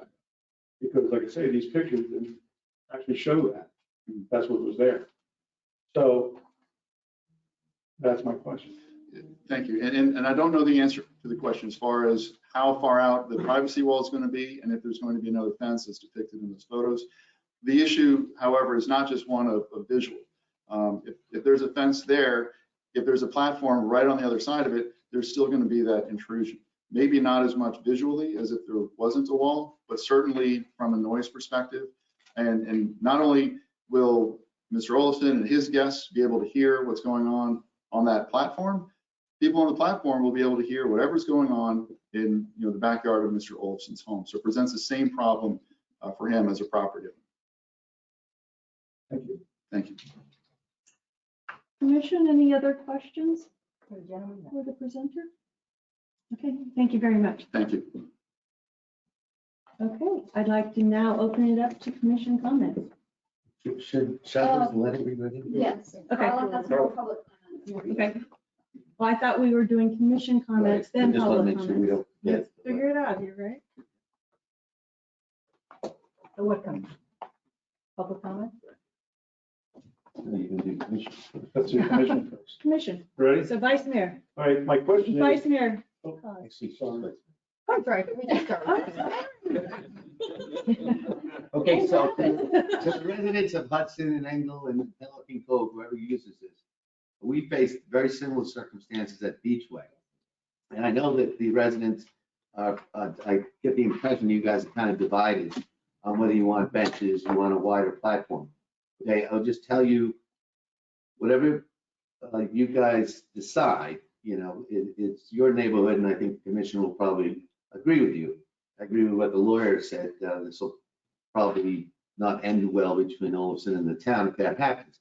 However, at Beachway, we had a wider platform, or bridge, you call it. And we had the ability for people to loiter there, okay? So what you find is that you're going to have, the more infrastructure you have, the more people are going to be coming to that area and loitering, and you're gonna have a problem during the night, you're gonna have a problem with the homeless, and you're gonna have a problem if there's actually room underneath the bridge of people sleeping under the bridge. So you should just be aware of that if you guys want this extra platform, that it's not just going to be used by the residents of Ocean Ridge. That's what I can say. Okay. Vice Mayor Hurlbert. Very close to what I was going to say. And when we had the staff meeting, my question was, what do both neighbors on each side say about that? At the time, we had not heard from Mr. Scheibel. So obviously, we talk first and then we talk about him later, but now we have heard from him. His concerns are the same. I'm part of a condo townhouse crew that we have the walkover. And that was a huge problem for us with the benches, or people sleeping on below, loitering. And like the gentleman said, they at least have a dune on each side. You have owners, private owners on each side. So I see the problem, but I'm also thinking that that's pretty generous of his client to consider the fact of defer and see if he could come up with I'm sorry. That's really tough to read and understand. Come up with maybe a better version of a thought. Not that I would necessarily go against the two owners on each side and say, go for it anyway, but I think we could probably, since it's your suggestion, it might be something worth investigating, deferring it to a better, you threw it out there, deferring it to a possible better visual, shall we say, with whoever's drawing it professionally, keeping in mind the concerns of the neighbor. That's my comment. Okay. Commissioner Grishalack. There's several factors that are playing against each other actually in this whole thing. So there's a Florida state statute and an opinion from the Attorney General that was put out in 2002, where it is clear that the town cannot regulate beach access unless it cannot unreasonably regulate beach access. That is beach access, which is being restored by those stairs, and that was there before. It will be restored, so we should be fine on that one. I understand that the residents, or some of the residents in Hudson, would like to have that platform. I very much use the platform on Porter Street. It's one of my destination points when I go to on Old Ocean, and I sit there for a few minutes, so I understand what a platform benefits, for the lack of a better word. The problem that we have is that this is a very unique situation where there is two residents that are directly affected by it, and I mean directly affected by it, 3 feet, 5 feet, whatever you want to call it. It is a structure, and this is where probably my decision is going to. It is a structure, and if any resident in their backyard would like to build such a structure, they would fall under certain building guidelines, setback regulations, and those would be violated by building such a platform towards the neighbor on the south and towards the neighbor on the right.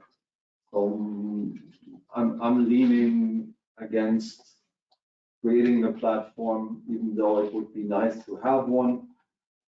But based on having a situation where there's an infringement into setback, I think the property rights of the owners to the north and the south to proceed.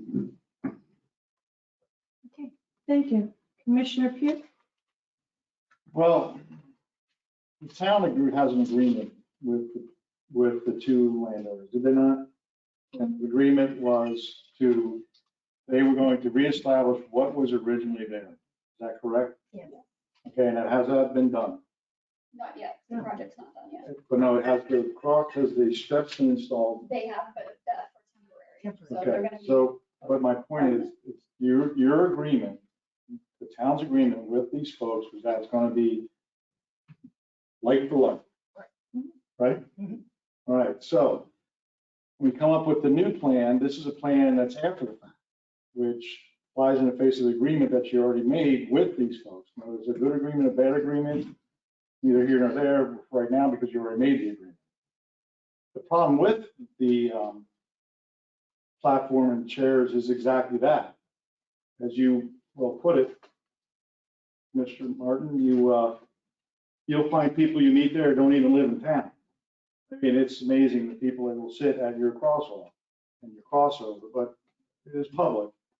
So I guess what I'm saying is that if the town made an agreement, whether the agreement was good or bad, they still made an agreement. Now, if we're going to change the agreement, then we should come up with a plan that actually shows what the elevation is and actually a plan like you would any other type of building structure. Not, Mr. Gorani, that to build something like this, we'd have to come up with the town would have to come up with some kind of drawing, some kind of engineering to make sure we put in where you're going to put in is going to hold people sitting on it. Not? Yes, sir. Plan to scale with the appropriate details and dimension would be a minimum requirement. Right. So having said all that, then what's going to happen is that at this point, the crossover would have to go in as the agreement was made with the town. Now, that's not saying down the road we can't adjust or have come to some conclusion on what we may want to put in there, because it is a town's property. And the residents are not going to pay. I would say residents and they're not going to pay for it, the residents are going to pay for it. So then we'd have to go into you'd have to come up with a money issue, so we'd all have to agree on that.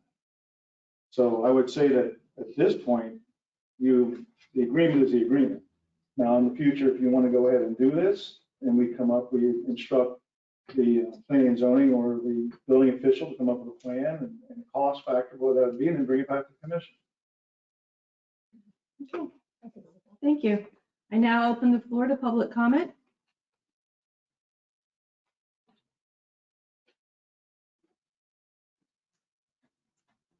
Good evening, Commissioners. Lisa Batoto for Hudson, and I'd like to say congratulations to Mayor Christine for becoming mayor again, and Commissioner Pugh for being commissioner, and you Vice Mayor.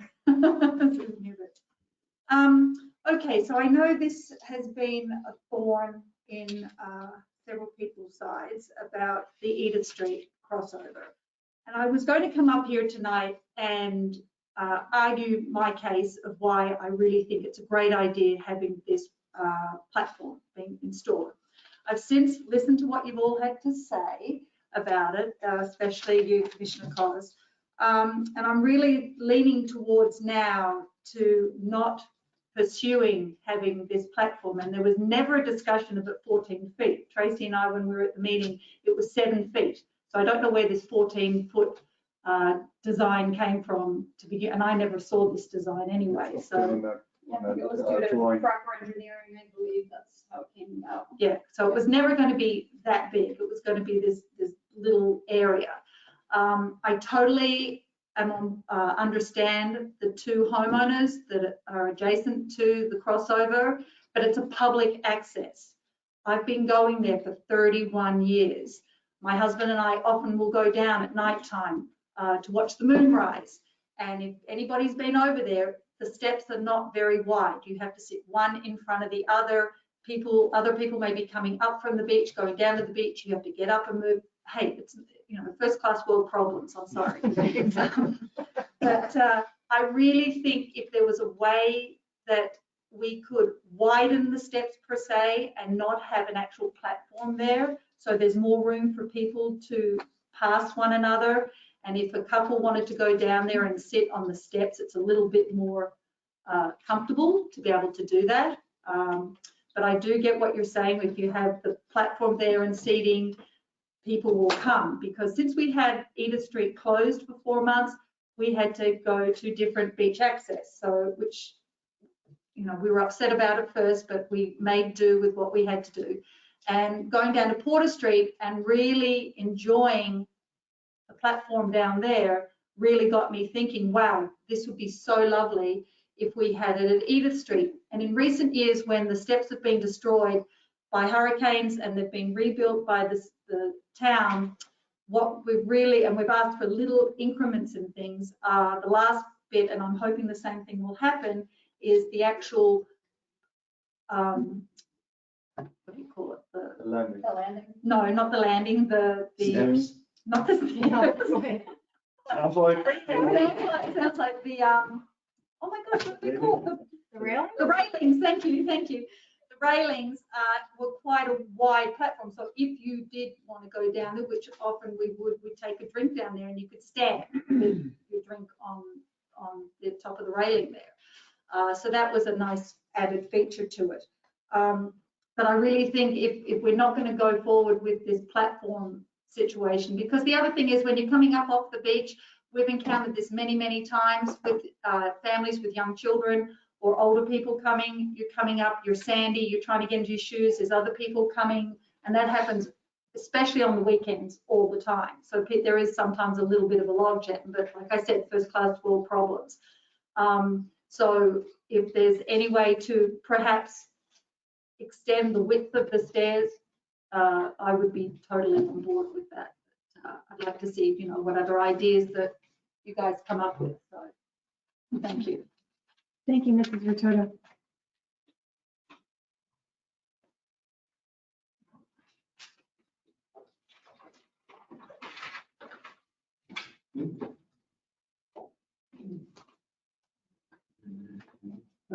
Terry Brown, Harbor Drive South. Let's look at this with some perspective. These houses were little fishing cottages years ago. The right-of-way has been there for over 100 years. Public right-of-way, not private, public. I'm not suggesting that the adjacent owners don't have an interest in what happens there. They do. But this is public. It should be made for the benefit of the public. I don't use this access. I know all about it. I've been there many times. I use Porter Street because it has a platform. And I don't go to the beach. I sit on the bench. Right, Jeff? Absolutely. All the time, almost frequently, not every day, but I'm there a lot. You need to have as much comfort for people going. There's a lot of older people that live across the street that use this access. Old people that can barely move, like me. They need to be able to go to a place and sit and breathe the air and look at the sunrise and the moonrise or whatever. You need to accommodate the public. Now, these people tried to close this access at one point, and no one mentioned that here. The lawyer didn't mention that. They came to the town and asked the town to abandon it and shut it down so that no one can use it, not even the residents. You remember that, Jeff?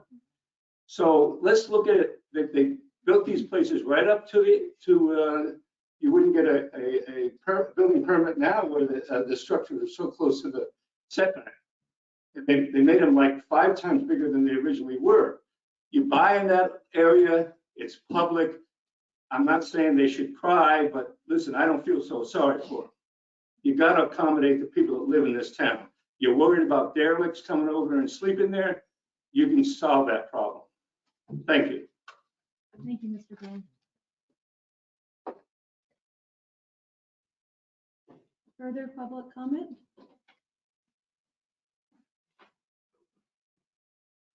My name is Tim Cassidy, 7 Hudson Avenue. And it seems to me, having listened to the conversation, that, you know, for simplicity's sake, you already have an agreement in place with the owners contiguous to the cross through. And by adding this, at the more complex, you know, a bigger platform, you're asking for trouble. So, you know, for the sake of getting this done as expeditiously as possible, I would think that the cleaner answer is to get it done as is, and we can go back to using it. That would be mine. And to that point, we could also tag it. Next time a hurricane comes through and you guys lose your stairs, then we can entertain what Lisa's asking. Thank you. Okay, that's all. Tim Toda, 4 Hudson Avenue. Here's my argument for a platform. I had a good argument. I don't believe it anymore. But what you said about the infrastructure is very true. And Lisa had a good suggestion. I love you to death, but I think you're wrong. I don't want the steps widened. I don't want the platform.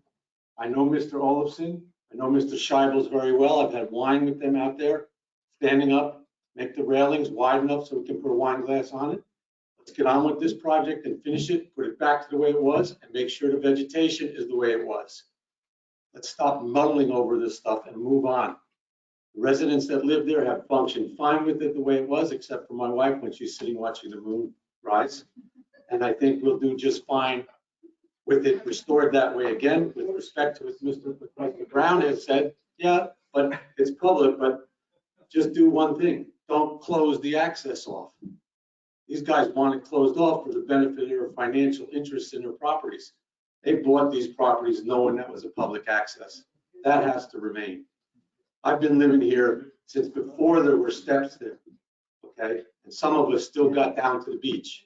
The steps are a nice luxury.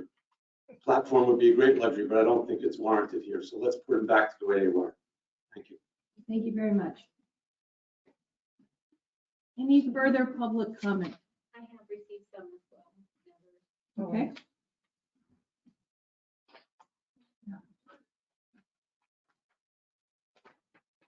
Okay, so the first one we received from David Logan, president of Murray Logan Construction.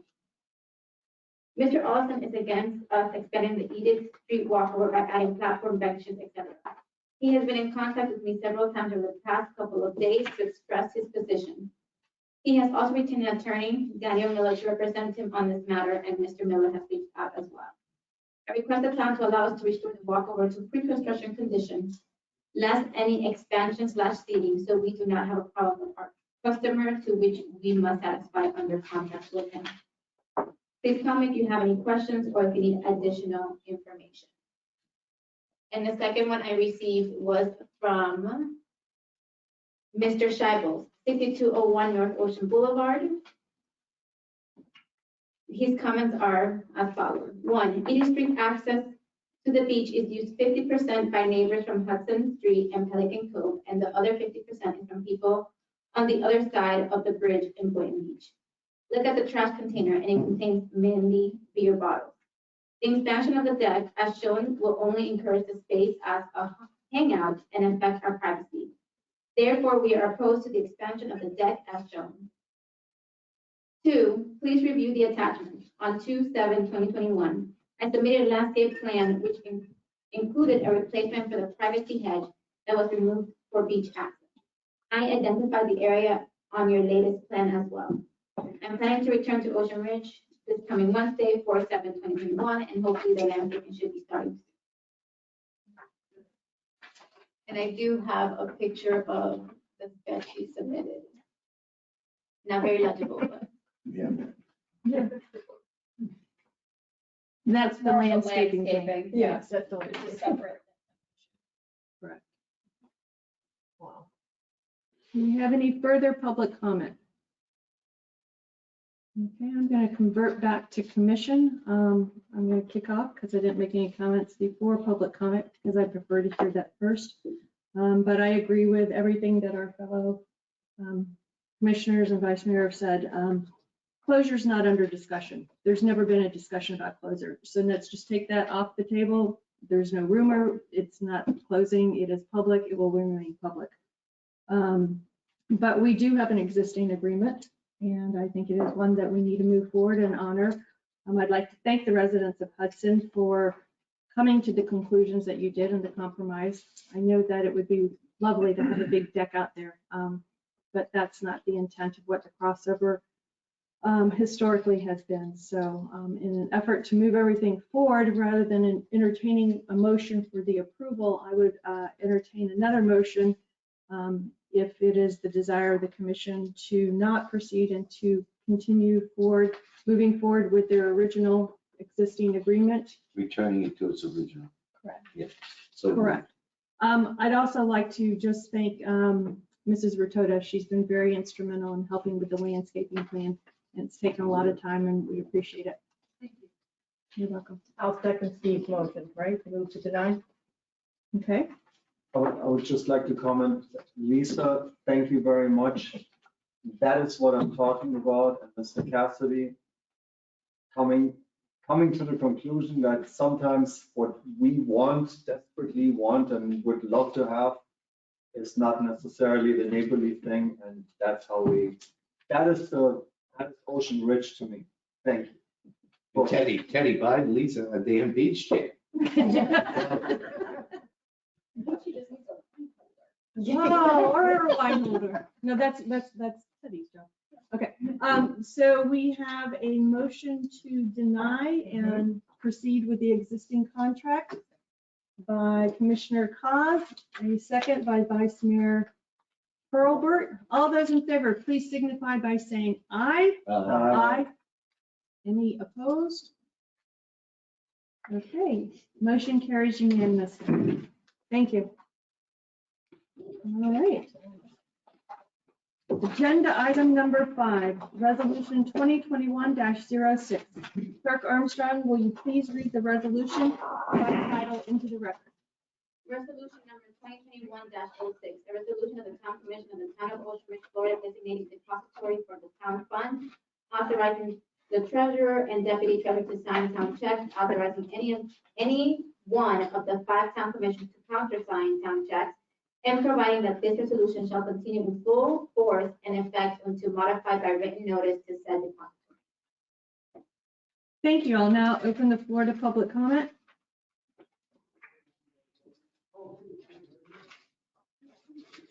Hearing none, public comment is closed. I'll now open the floor to commissioner discussion. Vice Mayor Hurlbert. Housekeeping? Right. Yeah, this is just a housekeeping Yeah, item. We housekeeping. have to do this every year after the commission has been elected so that we can set you up to get Exactly, signatures. the signs. to sign. Yes, we discussed this. No comment. Any So I further- make a motion, move on? Yes, for me. I make a motion to adopt the resolution 2106, I'll second. 2021-06. Okay. I'll second. And there's a motion by Commissioner Vishalak, a second by Vice Mayor Hurlbert. All those in favor, please signify by saying aye. Aye. Any opposed? Motion carries unanimously. Okay, agenda item number 6, ordinance number 2021-01, requirements related to demolition and the adjusting the timeframes for construction. Clerk Armstrong, will you please read this ordinance by title into the record? Ordinance number 2021-01, an ordinance of the Town of Ocean Ridge, Florida, amending its code of ordinances by amending chapter 67, building and buildings regulations, article 3, technical codes and other construction standards, division 2, administration and enforcement, section 67-51, permit required to amend the requirements to obtain a demolition permit and provide for penalties. And amending section 67-52, commencement and duration of construction to adjust the timeframes for construction, providing clarification, repeal of conflicting ordinances, severability and effective date. Thank you. Town Manager Stevens, will you please advise us on this item? Yes, the proposed ordinance amends the requirements to obtain a demolition permit and provide penalties and adjust the timeframes allowed for construction in the Town of Ocean Ridge. The Town Commission adopted ordinance number 2021-01 on first reading at the last meeting. And we don't have a recommendation one way or the other for you. Okay. Thank you. I'd now like to open the floor to public comment. Do we have to go back to the regular, since we suspended, or we just suspended for that one item? I believe the motion is a temporary. Temporary for that one item. Okay. Hearing no public comment, it is closed. Open the floor for commissioner discussion. Madam? Hi. What? You want to go?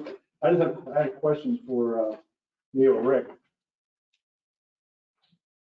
on this, because this is a second reading and my first time doing it. I don't have any problem with the demolition timeframe. The only problem I have is with the personal bond.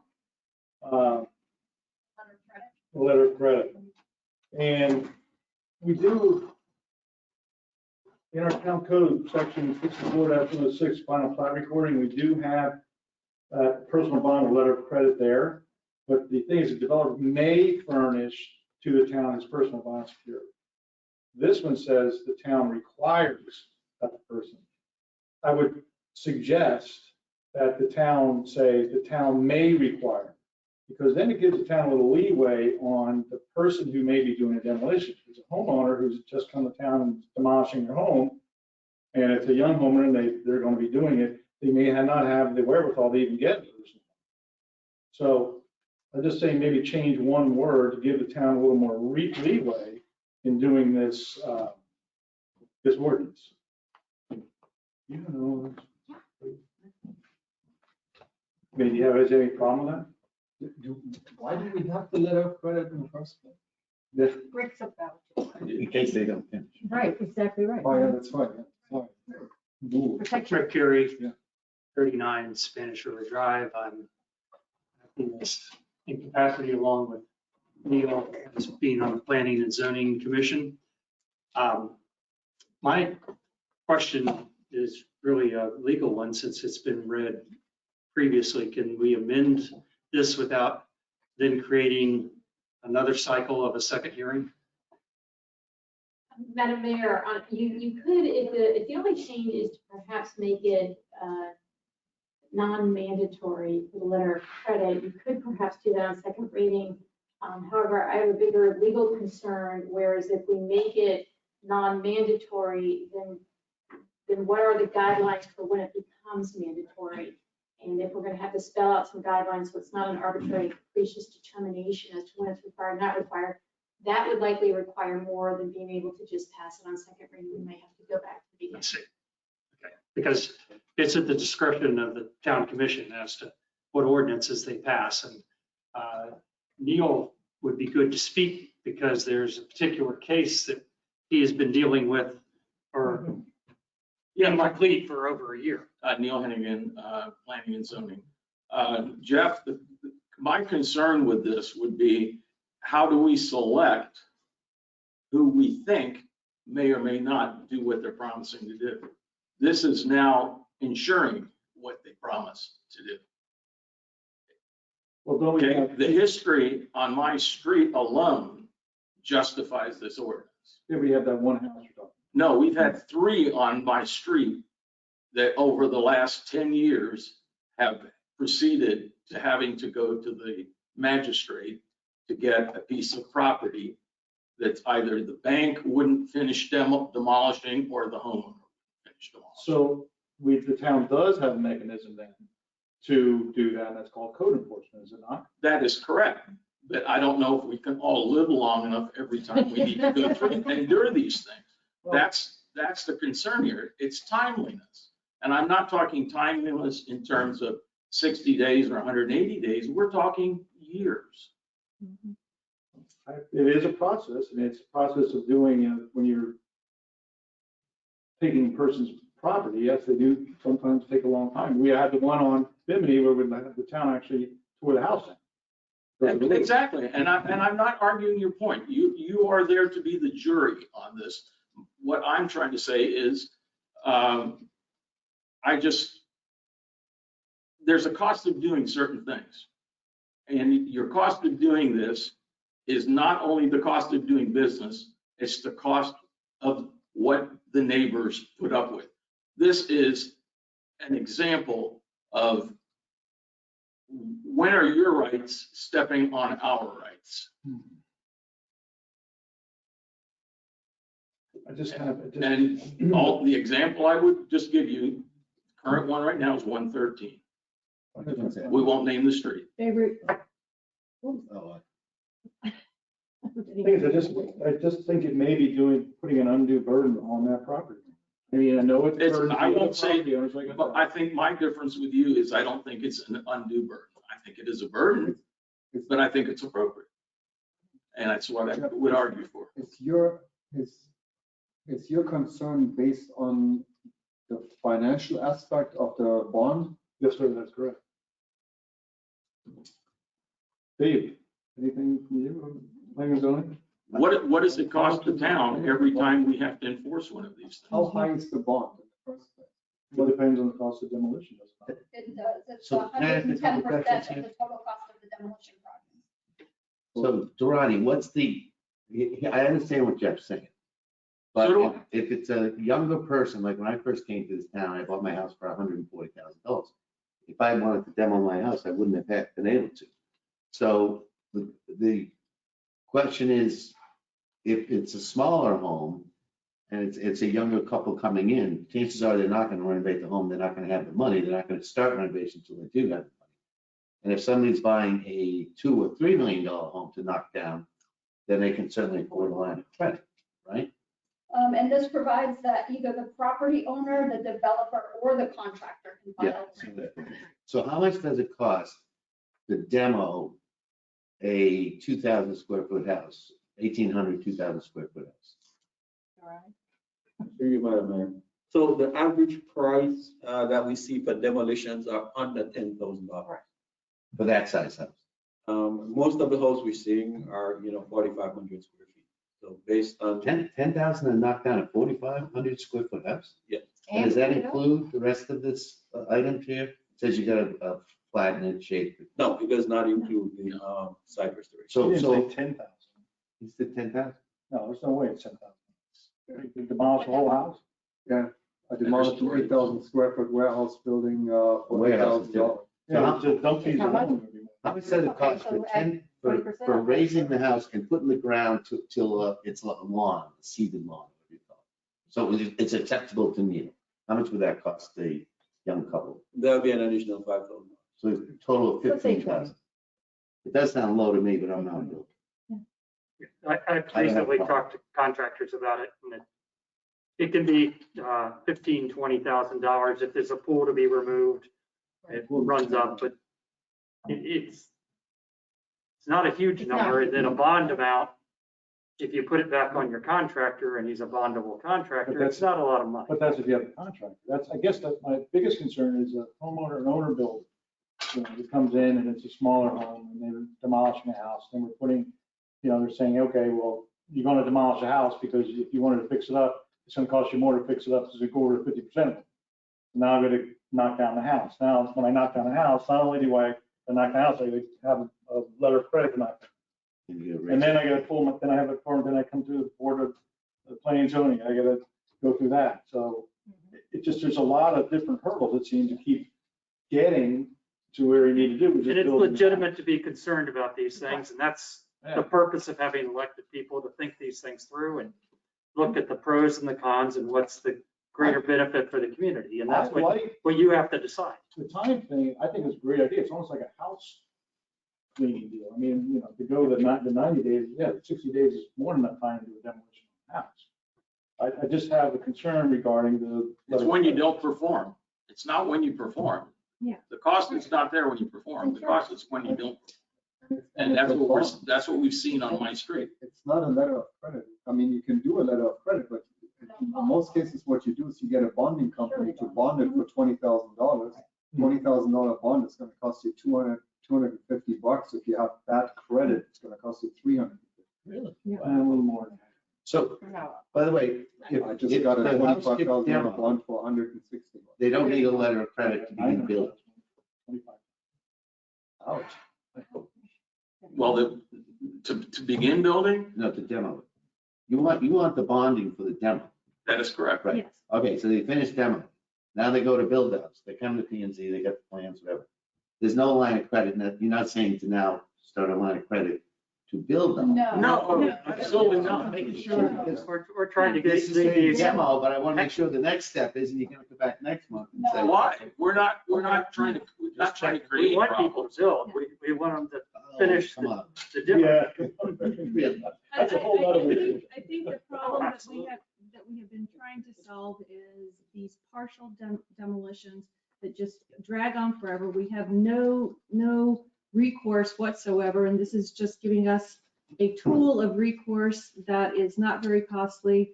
And if there are intent on doing what they said they're gonna do, which is demolish it, there should not be any problem. So I would entertain a motion. So moved. Thank you. I'll second. That is a motion by Commissioner Cos, a second by Vice Mayor Hurlbert. All those in favor, please signify by saying aye. Aye. All opposed? Nay. Motion carries 4-1.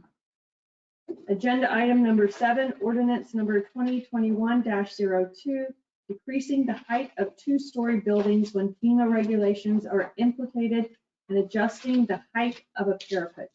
Clerk Armstrong, will you please read the ordinance by title into the record?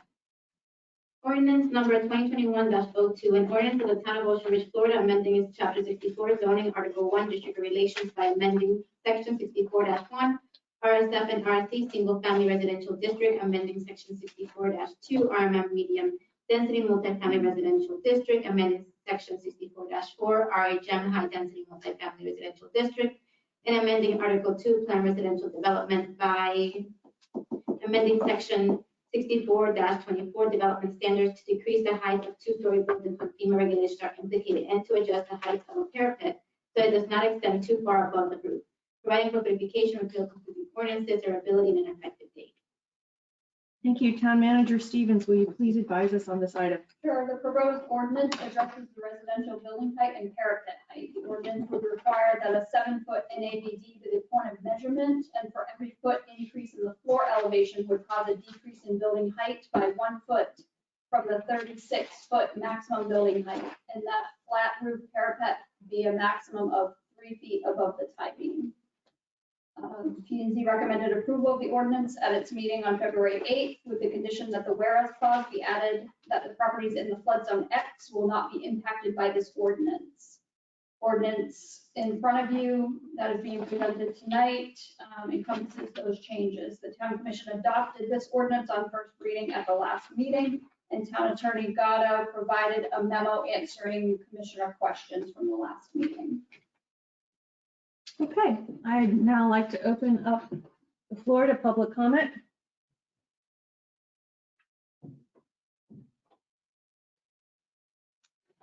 Seeing none, public comment is now closed. I'll open it to Commissioner comment. Vice Mayor Hurlbert. I think we talked this over and over last time. I'm happy with the amendment, the added paragraph, so I'm fine with this.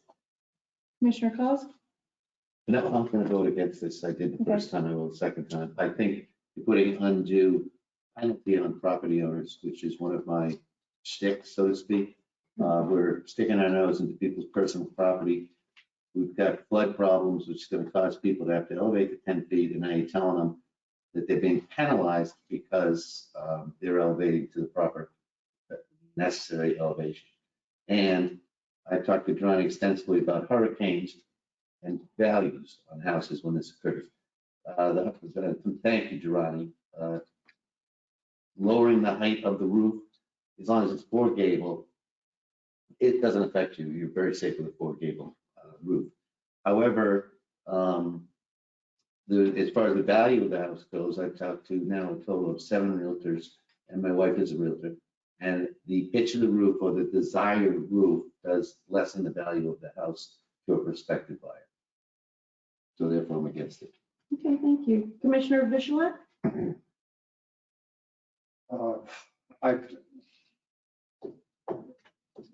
don't see anything wrong with it. I don't see what is a devaluation. I wholeheartedly disagree that there would be a negative impact on a homeowner. You need to readjust your design, but you can, the interior ceiling height remains the same, which is a factor. Market value, fair market value is based on square footage. It's not based on interiors. Well, the way that that Papa calculates it has nothing to do with the interiors. Yeah, I don't see where there's a negative impact on a homeowner, and for the betterment of the community, because if not, we're going to have these massive buildings sticking out in these. We're going to go through canyons of homes. until the road comes to the same level again. Yeah, we're raising one side of the town while we're not raising the other side of the town. So this goes higher, and it has to go higher because it's FEMA regulation. It has nothing to do with us. It's not our prerogative if or if not. So this side goes up, we're not doing anything about this side. So technically, we just increase the size of all of the buildings around. It just doesn't make sense. I think this is a pretty fair and a long drawn out process that the P&Z board has come up with, and I think it's a fair valuation.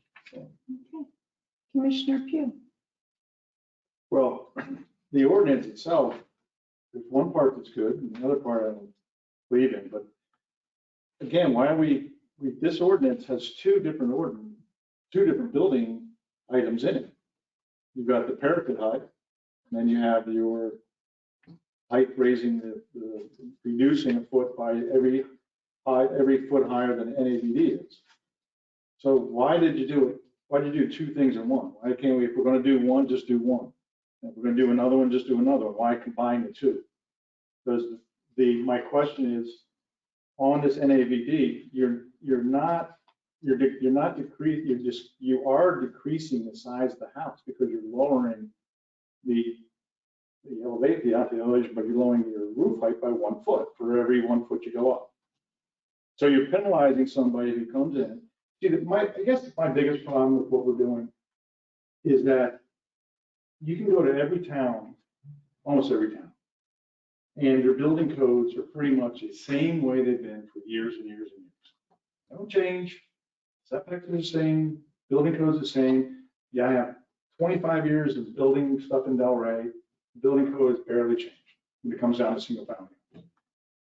Ocean Ridge, we had this huge change in our building code when we did the floor area roof, the FAR, as it's all called, 36%. Now, what happened is over the time, we've constantly been tinkering with it. And then when we tinker with it, some things are good, some things not so good. But I think in this particular case is that if you go through the town, you literally drive through the town, you're going to see that there are homes that tower over homes next door. But that's almost like the natural progression of things. Because if I have a one-story home that's built in 1955 or 1960, somebody's going to build a house next door that's at 7 or 8, that's going to be 36 feet high, and it's going to tower over that house that was built on 6 NAVD. So my point is, are we not now changing the rules to penalize people who come in, buy the property, the rules are there, then they find out there's another rule that has nothing to do with them, it's just what the government has done. Now we're reducing, okay, now you can't do 36 like everybody else, you can only do 35. So as time progresses and the NAVD goes up and up and up, because as everybody thinks, seeing the water level is rising, where is it going to end? So the house was built in 1980, might be a little smaller than the house is built in 2025. That's just, to me, almost a natural progression of what's going to happen in this town. So why put into a ordinance something that is almost going to happen, it's going to naturally occur, that the houses are going to be a little bigger. So if it's at 11 or 12, now I'm 2 feet, 3 feet. So when does this ordinance stop? No question that your job and future commission's jobs is to adjust as situations evolve. And that's why we're having this discussion right now. Because the situation has evolved, and I'd like to respond to your first question. You're absolutely right. There's two relatively unrelated matters other than they have some impact on roof profile. The parapet is kind of put in here because it needed to be adjusted. Our current parapet height is 30 inches. It was pointed out that 30 inches doesn't create a good cover for some rooftop air conditioning and some things, so it was moved to 36. But see, you guys give and then you take it away. You know, you gave that, you're actually giving 6 inches more on the parapet, and then you take away a foot on the other side. But let me talk a little bit, because I think it helps bring us back to the other and how the two are related. On the house, that would have the 36-inch parapet. That would be a 28 total height of that house, because we have a tie beam height that's unchanged of 24 feet. That means the volume within the house is not changed at all. Your ceiling heights today and the ceiling heights, when and if this is passed, inside the house I got all that. totally unchanged. I'm So literally what you're so talking invested in about this, you can't is believe it. that very generous current 24 to 36 feet. So there's another 12 feet there to work with on a roof. That's very generous. And in most cases, we're taking a foot away. So That's okay, but you're taking. But it's a choice. Again, the P&Z doesn't legislate, the town commission So were you does. directed to come up with this ordinance by the It town came from a commission? workshop. You know, we had workshop with the commissions, and this came out of the workshop. So So- I don't remember that. But to take, here's an example, what you're saying is very interesting. The guy comes in, builds a new house, and he's up 10 feet, and he goes to 30, whatever he has to be reduced to. 33. Let's say it's 33. So now the little house next door, he's kind of looming over the house built in the 50s. Somebody comes in and buys the house in the 50s, and they knock it down because it's now flooding, it's old, et cetera, et cetera. Now they raise up 10 feet. So to Jeff's point, the town is not going to be paralytic for the next 100 years. No, it's not. It's going to change and evolve. But you're talking about an evolution over 50 years. You know, most house investments are good for 40, 50 years, unless they're a spectacular waterfront piece of property that, you know, maybe has a 30-year life. But these are, this is part of the evolution and part of what you're elected as a commission to make these judgments. And I just All we think do is might be- we bring we might our be best jumping ahead. analysis, because it takes a, you know, planning and zoning works for you. And our job is to take a burden away from you of not spending hours and staff time of researching these things to come to conclusions that will probably be very similar to what we bring forward. And that's why we've asked to have workshops twice a year so that we can execute the wishes of this commission. We don't go off on tangents. Well, That's not our job. I think we're creating ordinances where the problem doesn't exist. In this particular case, the problem does not exist. What house anywhere in town besides Melnick, I mean, the house is huge, but do you see a problem with the elevation? I mean, I can see a problem with elevation when you're dealing with a slope and you change because of the house is on the lower end of the slope and your next door neighbor has to go up with the elevation because of his FEMA regulations and everything else, and the house is much bigger. But again, you're dealing with a different elevation. I can give you one right now. We're not- 5001 Old Ocean, but in no disrespect, Commissioner Pugh, but this has been coming for the last 2 years of workshops and working with P&Z and looking at FEMA regulations and other things like that. So I think your comments are well taken, but this horse, I think, already left the barn quite a long time ago. Just to give you a frame of reference, Commissioner Q, last month, Delray lowered the height of their houses to 33 feet. That's not true as of today. 35. Okay. All right, so let's, Somebody went down and talked to Dave, they had a building in Delray 2 days for me. And he said, no, they were not reacting to FEMA to keep it. all right, so the point I'm trying to make, I mean, whether you research it for 10 years, if the decision's wrong, the decision's wrong. I think that what happens is that we start making decisions on things that have not happened yet, in the sense of we're looking way too far in the future when it comes down to now reducing building heights when there isn't a problem. I mean, you're talking about 1 foot. We're trying to argue here quantitatively, a qualitative difference. Your job up there is to make a qualitative decision. We made a quantitative decision. Well, I appreciate you pointing that out. We accept that. We understand. We give you our best judgment, and it's your decisions to make. I'm not here to We convert your opinion. We don't pass ordinances. That's all I'm saying. All we do is try to give you things that We're you can make coming to decisions a about. point where, and I agree with you on on our town changing. That has always been my argument that, you know, we can't be held back by the slowest child in the class. It's just, you know, the 1940s ranch style house. I see it. You know, one of my neighbors has one. And when I look at it, every time I wonder when it rains, why doesn't it flood? But so be it. Those houses will all disappear. I completely agree with you. I think right now we're in a because you can't go from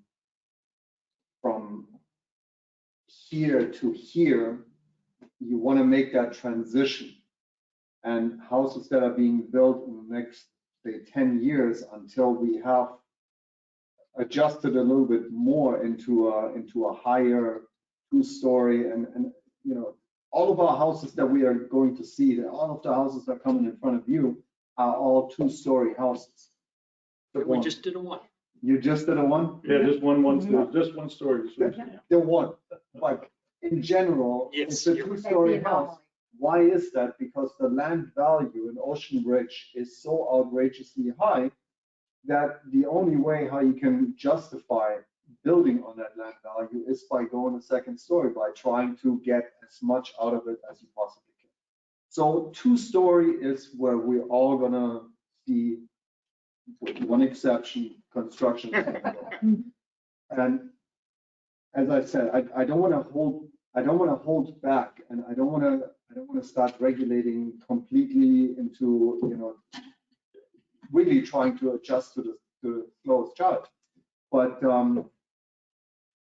with the FEMA regulation, what we're seeing is, and this is why this whole thing came about, is we're having this jump in FEMA that is so drastic in some of the areas. And where it is so drastic, I think we need to be able to adjust it at least to a certain point. And we're not going directly into, you can't have high ceilings, you can't do this, you can't do that. And today, I think most of the construction, and this comes back to what I've always said, is I think that flat roofs should be allowed in this town with certain regulation. That's where I think we're gonna see the heights of the roofs being brought down, and the whole neighborhood coming back into scale. And that's I think what it's about, is the scale part. It's a scale. And you know, The scale's been changing for 25 years here.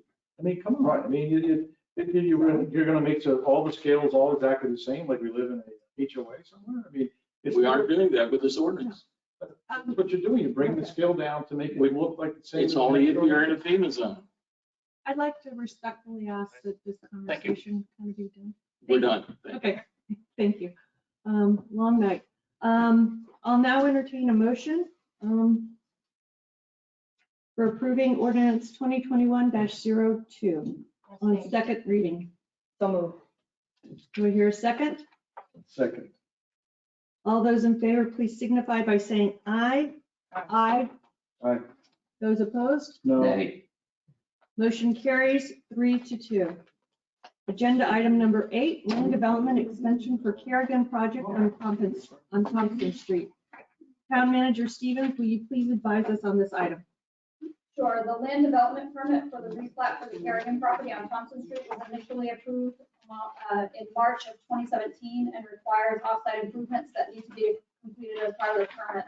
The property owner is requesting another 6-month time extension, and you will see the town engineer's letter attached explaining the need for the extension.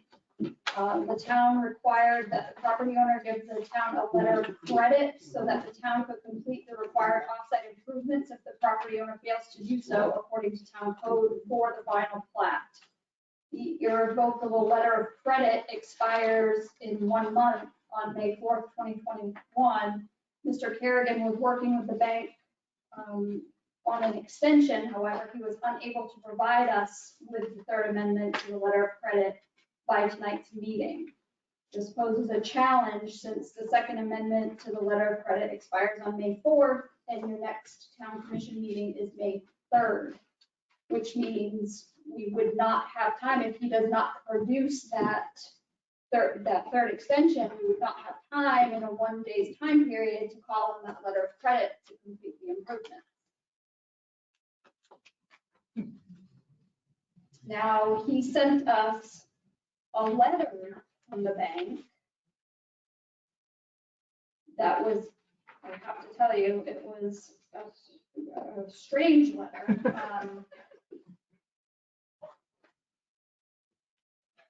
It says that the letter of credit is ruined annually, not renewed annually. The letter of credit is ruined annually unless you request it to be closed. It is still active and was renewed for this year. So that doesn't tell me anything. You mean renewed for this year through May 4th? It doesn't say. It doesn't say. It doesn't tell me anything that I need to know. There's no expiration, doesn't say anything. Tracy, when did that? When did that come in? This letter came in April 1st. And we couldn't verify with the bank if that letter is actually a correct letter? No. Before we And he proceed could- with commissioner comments, can Sorry. I open it up to public comment? All right, I'd now like to open the floor to public comment. Do we have anybody here representing Mr. Kerrigan at all? Oh, there you go. No. No? Franklin Hoyt. I'm the owner of One Thompson, where the street is gonna be built. Right. Yeah, so. Nice to meet you. The same, We yeah. spoke I know, yeah, we spoke over the phone. No, the only thing I know is that he's been in contact with the bank and the bank renewed, but I haven't seen any other paperwork than the one that you have. Okay, so I know that, or I was told that he had some sort of money in escrow. But right now, with your sale? only right now with you guys, and I'm trying to move forward with the close and then have some money in escrow on our side in order to be safe, because the condition on the sale is that the road is, So you are purchasing one of the lots? I purchased number 1 already, and that's where the road is going to be. And then number 2 is under contract, and that's the one I want to move forward. But So that would be that one Whitney way. yes, which, Just say you purchased 2 lots there? yes. Okay. Have you already purchased one? Did you already close? Yes, I closed on number 1, which is the one on the corner where And the you're in road is. process of Where the closing road on is, yes. Well, welcome to the town. Thank you. Okay, back to the matter at hand. Any further public comment? Seeing none, I'm closing the floor to public comment, open for commission discussion. Vice Mayor Hurlbert. Okay, so I know that that's my question that I had during our staff meeting is when are we going to have the letter of credit? Because looks like, good stewards working, trying their best. We want to help as much as we can. So this will then go to Christie. Can we, or what should we do? Let's say we're giving the benefit of the doubt, but we're not going to give a doubt at all. What can we do to include that nothing can really move forward till we have a confirmed, right, Tracy? We need a confirmed letter of credit in order to stay where we want to stay, but we don't want to shut anything down, so to speak, right? We don't want to close the door. Yeah, we're gonna catch 22 right now. Right. So any suggestions out of you? I mean, do we defer? I mean, that's a long time to defer when we might get the letter of credit the day before. Right, I would recommend, based on the research that the clerk did on this, the original letter of credit was from 2017. It was like an original term of 3 years.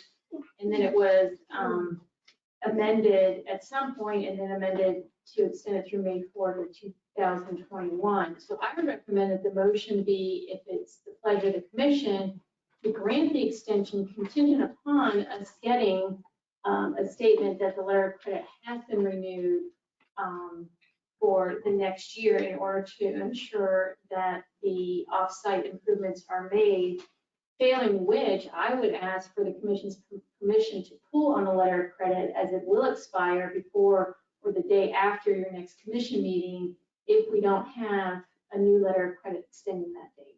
That's why I was thinking, could we find some way of, but having the safeguards, so to speak? So, Christie, the way I understood it is we can access that money, right? Right. So we can right, take the money Right. now. Right. And if he doesn't come through with his letter of credit, then we can use that money to complete the project. But we need to take that money in the next 2-week period. Correct. Correct. And there's a mechanism that if he then gets his letter of credit and moves forward, we have a mechanism to give him his money back? Or do we just use it, or? Well, what I would say is that the timing of this would be crucial, that we would need to give him a deadline to get the renewed letter of credit. And if he fails that deadline, give ourselves sufficient time to then request the funds be paid to the town from the bank. And does anybody know how long it takes to get money out of a bank on a letter of credit? You should be able to do this, the basic one that they have here. You Right, should because be it's able- already good You for. draft out a statement that says, we're now pulling on the letter of credit, and then they release the funds to you. So My it's a understanding is 48-hour speaking- period? 3 In days? speaking to Mr. Guy, the amount of dollars on this letter of credit probably are not sufficient to complete the offsite improvements at this point because of the change in the line size. But certainly we would go after all of them. But usually it's just you have to authorize the drawdown on letter of credit before the expiration date. Right, but I went through the drawdown thing with you. In this particular case, we can take the entirety of the money. We don't have to do a You draw. can, however, it might not cover. Right, I get it. It's better than nothing. Right, yes, but so when we're asking for a renewal, why are we asking for a renewal under the same terms and conditions? Why wouldn't we ask for a renewal at a higher amount to make sure that we're covering That our it does cover. Very good. Let me ask you, can we bring this, we have a budget meeting, that is budget workshop that is scheduled for the 19th. Can we, since the entire commission is going to meet at that budget workshop, can we defer this to make a decision on this at the budget workshop? And reconvene the commission as a, I'm not sure what we gain by that. Right. to give, I think that this is, the whole thing looks to me like somebody blew something and blew a date, and they just couldn't get Renew it early enough. the thing done in time. But this If this was the first No, I know, renewal, I the agree. second, the third, Right. I think we're kind of done, so. So, If but we on make the that deadline, amendment- I'm still worried about bank bureaucracy, so I think the guy ought to have a deadline. What's today, the 6th? Fifth. 5th? The deadline of the 15th on the story? If we don't have the letter, Put that in our motion, right? yeah. Yeah, I think that sounds fair, right? yeah, because listen, the town staff contacted Mr. Right. Harrigan a month or two ago Right, I remember. and told him to give us Let's get it the going. letter of credit.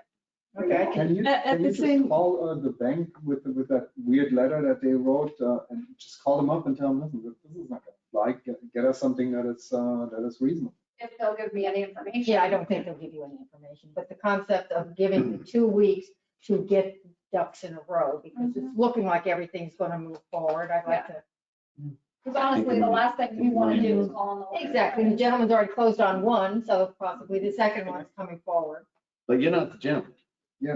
Yeah, He's You're the buyer. buying, he's He's the buying, buyer. so his money is what's gonna help get it going. Right. Can I add something?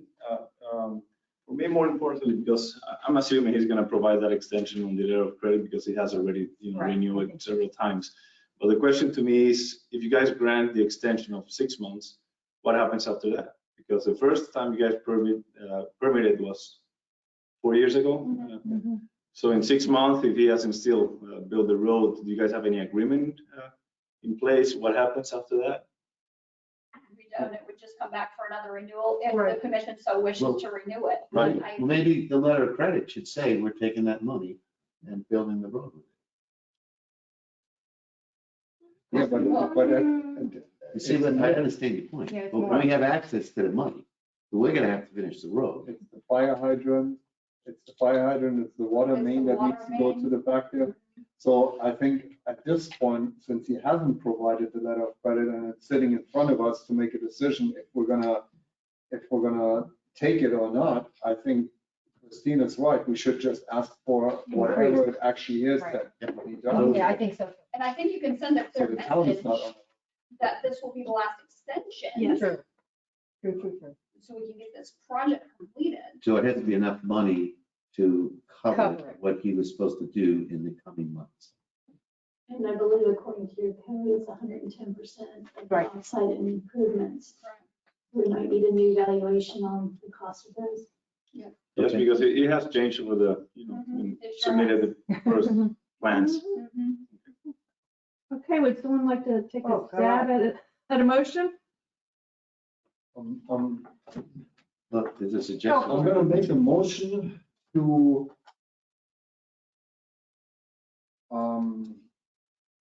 conditionally approve the extension for another 6 months, providing that the town receives by no later than April 15th a letter of credit from a respectable is probably not the right word, She'll come up with one. from a US financial institution that provides the town with a letter of credit in the amount of 110% of the remaining on-site improvements as of today. So that's gonna have to be quantified by staff. By staff, yes, That's quantified by staff. as quantified by staff. Second, Do you want to say anything about calling upon the letter of credit if Yes. okay. If Well, the that's April 15th comes 5th. and goes, what happens? Yeah, oh, yes. And I shall add to it. And if the deadline passes without such letter of credit, the current letter of credit that is good until May the 4th shall be drawn upon Completely. in its entirety to cover all costs for the town too. And would you like to add one further, that there will be no further extensions granted? Or do you want to leave that silent? I would leave that out. I would send that message to Tracy, I think at this point. Yes, I think the last extension that we had was, there was some issue still outstanding with FPL or I think it was FPL. And it was a legitimate thing where they were dragging their feet. At this point, I think it's just, So Christie, does that serve as a motion adequately, or do you want to read? No, I think it's adequate. Okay, cool. Second. And you second. Okay, that is a motion by Commissioner Michelak, a second by Commissioner Cos. All those in favor, please signify by saying aye. Aye. Is there any Motion, chance for a 5-minute recess? yeah, motion carries unanimously. Please have a 5-minute recess. Thank you. I wouldn't go near it. I'm sorry. No. Need a bathroom break? 5 minutes. Thank you for going for it.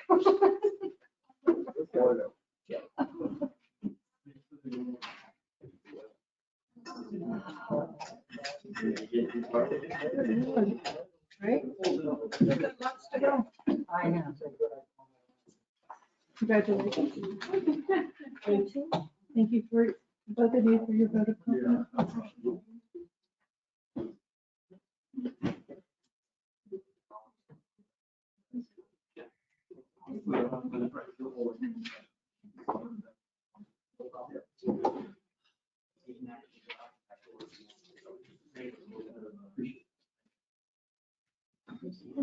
An email and you don't know who it is. Okay, just have a phone number. I get 200 plus emails a day. Hello. Hello, Ron. Hi, guys, how are you? Hey, how are you? Congratulations.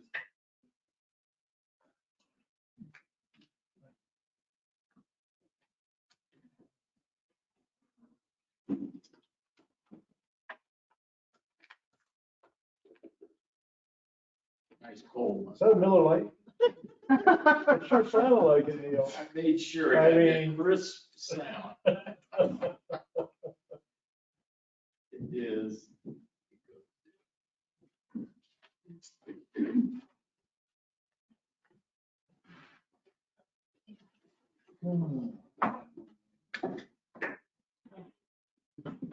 What about?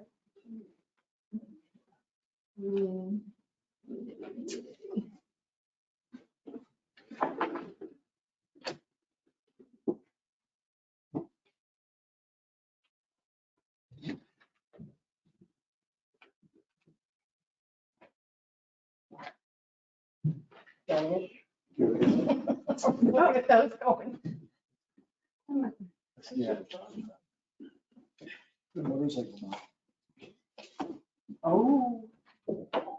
Bad dinner.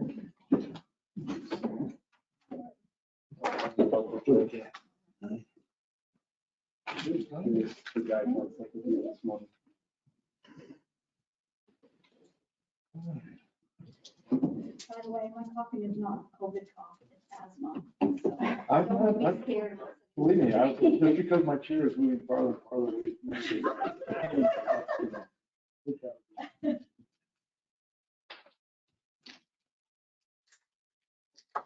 Clerk.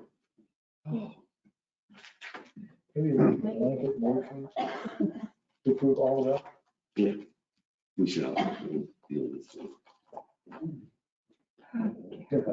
Sure. No, no, thank you. Thank you. Right. Let's short it down. We'll do some cases.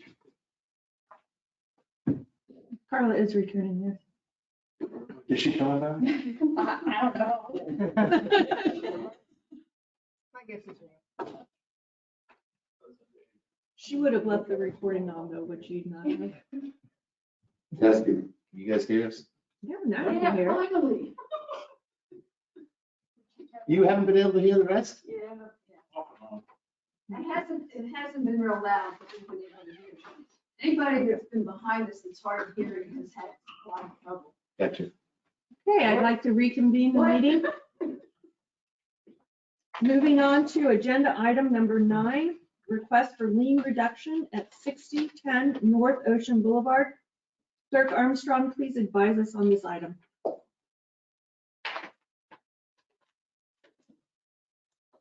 Okay, Mayor and Commissioners, I received a request for a reduction of a garbage and recycling pickup service lien on 6010 North Ocean Boulevard from Deborah Brand. I have attached her email request for reduction. So the total amount due, if paid before April 31st, 2021, is $705.84. And I have provided you the breakdown on what that is. The lien continues to accumulate interest for every month that it is not paid. So attached, I have provided section 16-10 that says that the town commission is able to release a lien or fine once it has been recorded through the clerk of court. Per our town attorney and reviewing our codes, even though this is the process that we have done in the past to reduce liens of garbage and trash, this section is actually only for code enforcement.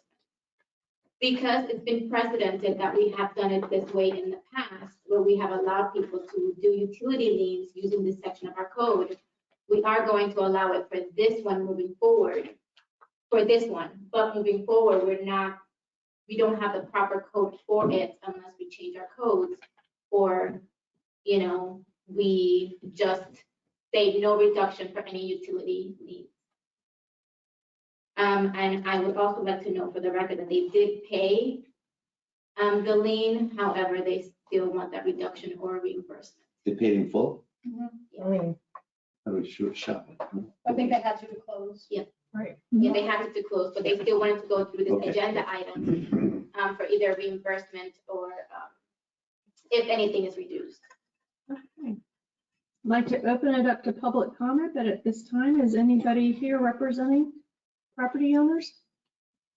No, unfortunately, she was not able to attend the meeting.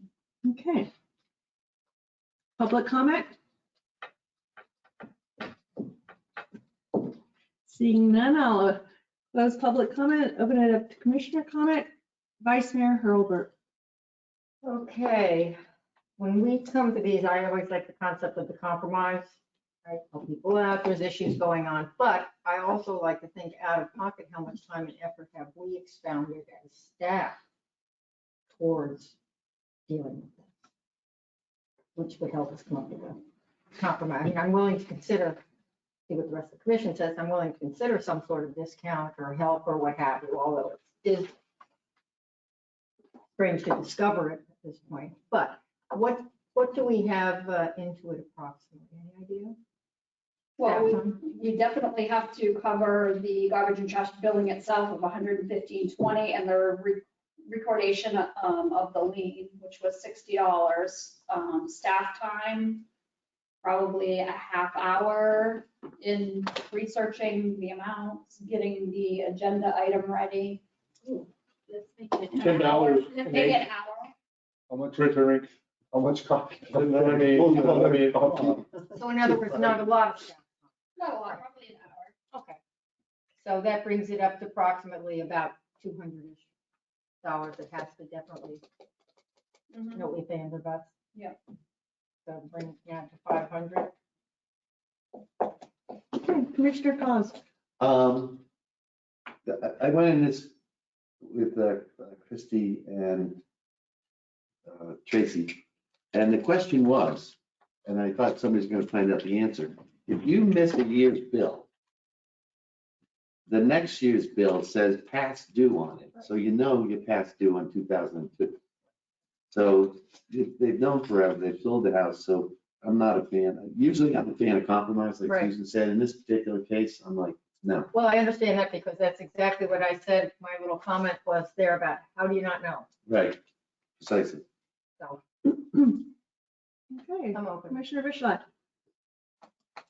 I'm trying to approach it always from a logical point. They paid for, I think it were town residents for 50 years. They paid every single garbage bill. They missed one garbage bill. They paid every single one after that. So to me, it's like, for whatever reason, yes, they have a past due on there. For whatever reason, that one somehow didn't make it. I don't see any vicious intent behind it, so I'm willing to look at the issue. And the way that I calculated is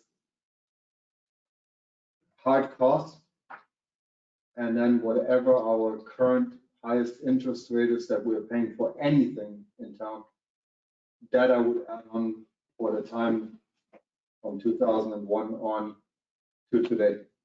That would be my formula that I would approach. That's the way I do it with my tenants. That's the way I do it with pretty much everything. Did you do the math? Yeah, I was gonna say, did you do the math? It would increase it to about $8,500 then. It might be over, you know what? And in that case, well, it stands as it is. So. Okay, Commissioner Pugh. Well, should we make them give the staff a mechanism to have a minimum so that $705 doesn't waste this commission's time? $705, the staff time, everything else. I mean, that's a very small amount of money. The amount of money that just the air conditioning and everything else costs isn't way over $705. It would cost to create all this, then go through all the other machinations doing it. It's way over $705. Don't forget your $100 salary. That's right, $86.35. So what I'm saying, maybe. So should we at least think into some type of machination, and Chrissy, you could think of how to say, look, if it's under $1,500, it's under $1,000, we don't give lien reductions under $1,000. Something like that, to where this doesn't come before us again. Well, it's not going to come before you again because we don't have a mechanism in our code to bring it to you again. Well, I think that I think everybody should have the right to be able to come to the commission for a lien reduction, but as a certain amount, it should be. So we'd have to do a code amendment that we Isn't don't. that We'll bring it to you next Well, we time. do that down the road, but for this one, I make a motion that we deny the lien reduction in the amount of $705.86. Oh, you're a second. Second. That is a motion by Commissioner Pugh, a second by Commissioner Cos. All those in favor, please signify by saying aye. Aye. Opposed? Nay. Motion carries 3-2. Okay. Resolution 2021-07, approval to release unity of title for 54 Ocean Avenue. Clerk Armstrong, please advise us on this item. Mayor and Commissioners, 54 Ocean Avenue is the unit title that unifies two lots. The homeowner is interested in releasing the unit title on their property. Section 63-5 of the Town Code of Ordinance specifies that a unit title shall be released only by official action of the Town Commission upon finding the purpose or need of the unity of title no longer exists. The unity of title for 54 Ocean Ave is attached for your review, and the homeowner has provided a letter with the reasoning for the release of the unity of title. I also do have a representative, Mr. Chase Lamson. Staff understands that the owner plans to demolish the existing home, separating the existing unified lot into 2 separate lots and build a single-family home on each lot. The homeowner has made it clear that they will be demolishing the existing home, and as of March 24, 2021, the town had not received a demolition permit. The homeowner, we have the resident here to answer any questions. Staff has no objections to the release of the unity of title to the property in as such as the release of the unity title will result in 2 lots that are 100 feet wide and 170 feet deep, which complies with the minimum lot area and dimension requirements of the RSF zoning district in which the property is located. Staff has no objections to this. However, we do ask that if the unity title is going to be released, that a condition be of issuance of a permit for existing single family. Oh my God, I'm tired. Yeah, so staff has no recommendations, but we do ask the commission that if you are going to release the unity of title, that you require for a demolition permit to have been applied for, issued, and that all the conditions set forth in the town code be met before we can release the unity of title. Madam Mayor. Oh, I'm sorry, that's right. You guys do the public comment first. I'd like to open it up to public comment. And I don't really have any comments. If you guys have questions for me or okay. You want to talk about it all? Any other public comment? Seeing none, open it up to commission. Commissioner Vice Mayor Hurlbert. I looked at the pictures and it looks like it's right there in the same size with many of the rest of the lots in that neighborhood, so I don't have a problem with that. And everything Carla got out is all in the resolution, correct? All in the suggested motion. It covers everything that you suggested. So I'm fine with that. You just have to. Is that your motion? No, aren't you guys have nothing to say? You want to say something? Don't you want to have a I'm comment? saying I would make a motion and then we go to Yeah, motion. usually I'll say something. I have a lawyer question. The demolition now has to be done in 60 days as of tonight versus 180. Because of the ordinance we just passed, right? Right? Did you catch all that early? Yeah, so we're applying for a demo permit next week. And we'll have our first floor plan And the design. bond. Sorry. Yes. Did it go to second reading, the bond? Yeah. We'll have the first architectural plans and set. He need to state his name and. Oh, yeah. Oh, sorry, Chase. 54 Ocean. Last name? Lamson. Yeah, look at that. Yes. So you understand, we just changed the rules of demos, and now you have to do it in 60 days and also provide a letter of credit to cover. Yeah. Okay, fine. You heard it. You were saying it. And it's a unit ordinance as well. Okay. I have a concern with this whole thing. And I brought that up in the staff. I have an answer. I have an answer. You have an answer I have for an me? answer. Okay. Our future land use comp plan says that we can have 1,730 units in the town. We are currently at 1,717, excluding hotel motel, which Sundeck is. So however many units are in there, so that brings that number down. So we're not near reaching the comp plan. And with what Chief said in our meeting, the lots that are still outstanding there, would we then jump over that? I don't believe so, because if you add up how many units are in Sundeck, that brings it down even further. So we're not near going over the comp plan. My concern, just for the rest of the commissioners, my concern on this is that we have a comp plan, and in that comp plan we have a certain amount of units, residential dwelling units that we allow in town. We're close to that. Apparently, we're not quite there yet. But by doing these things where you have a double lot that was built 67 years ago, and now you're separating them, you're creating an additional dwelling. And we need to keep an eye out on that we do not jump over our comp plan, because when we go over our comp plan, there's a whole bunch of legal issues. Well, we could also amend our comp plan if and when we chose. to. Right, which we have to then take into But it's a good. You don't want to just roll over. Okay. Commissioner Pugh, were you going to make a motion? I was, Okay. because I thought that we'd have a discussion, but I'm just, yeah, I move to adopt resolution number 2021 with the conditions set forth by the town. I'll second. Okay, that is a motion by Commissioner Pugh, a second by Vice Mayor Hurlbert. All those in favor, please signify by saying aye. Aye. Yes. You're Thank you. welcome. Good luck. Thank you for holding out this long. Yeah. Good man. Okay, motion carries unanimously. We are now to agenda item number 11, resolution number 2021-08, approving unity of title for 5 Beachway North. Clerk Armstrong, please read the resolution by title into the record. Resolution number 2021-08, a resolution of the Town Commission of the Town of Ocean Ridge, Florida, approving a unity of title covenant for properties located on 5 Beachway North and on Old Ocean Boulevard, and providing for an effective date. Okay, attorney, would you please advise us on this item? Yes, Madam Mayor, this is just a request to do a unity of title for 5 Beachway North and the property across the street, in order that then the property owner can do a dune crossover pursuant to the recently passed ordinance dealing with the same. Okay. I'll now open the floor to public comment. Hearing none, it's now closed. Open the floor to commissioner discussion. I'll make a motion. Yeah, I'll make a motion. I move to adopt resolution number 2021-08 as presented. Second. Okay, all those in favor, please signify by saying aye. Aye. Motion carries unanimously. Can I make one comment here? The next month's agenda, can we put on the agenda something I've talked to my staff meeting about?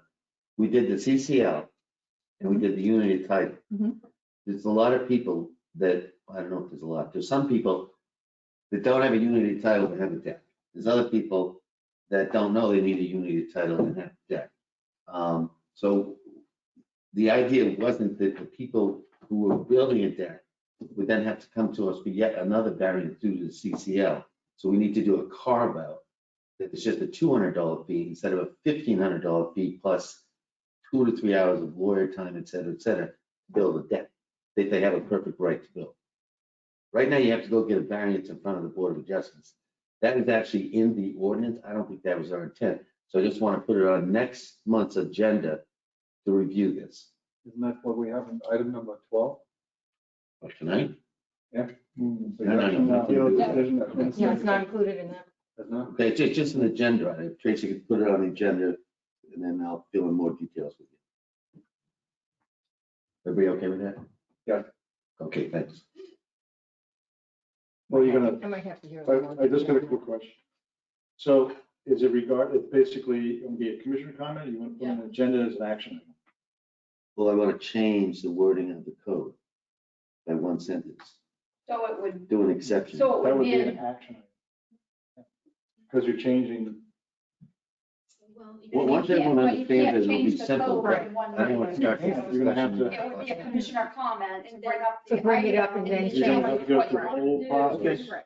Which is fine, so you'll have it Just next begin. week, next month you'll discuss it. Yes. Yeah, it'll be commissioner comments, you guys will discuss it, if approved, then it goes in action. Well, it would have to go before the planning and zoning Right. commission first. And You then have to direct the planning. Why and would it zoning. have Well, no, it to wouldn't be? have to. The commissioner can make a decision on anything it wants to. It doesn't have to go to the planning and zoning. There are certain things in your code that it has to go through the planning and zoning if it's a land development item. You have to look at that because the commission is the ultimate. Well, yeah, you are, but So your code says that for land development changes, it goes through the planning and zoning first. you have to look at that code. Yep. Okay, Okay. where were we? We're coming at you. We're at number 12 you're moving to. All right, so we took a vote on 11? Yes, we did. Okay, thank you. Yeah. Resolution, item number 12, resolution 2021-09, amending the adopted schedule of fees, Town Clerk Armstrong, please read the resolution by title into the record.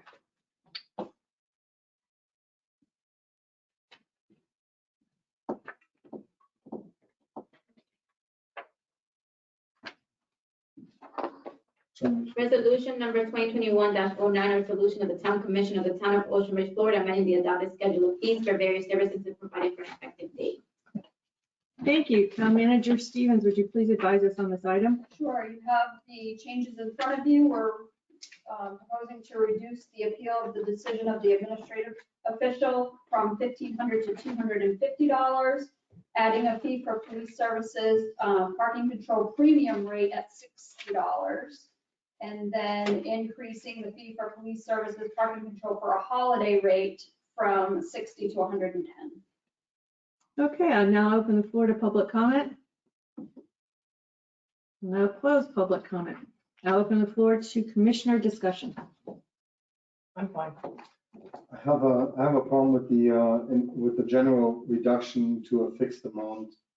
What I would like to see is I would like to keep it where it is and then do a actual fee-based or work-based invoice towards the $1,500 that was originally collected and refund the balance.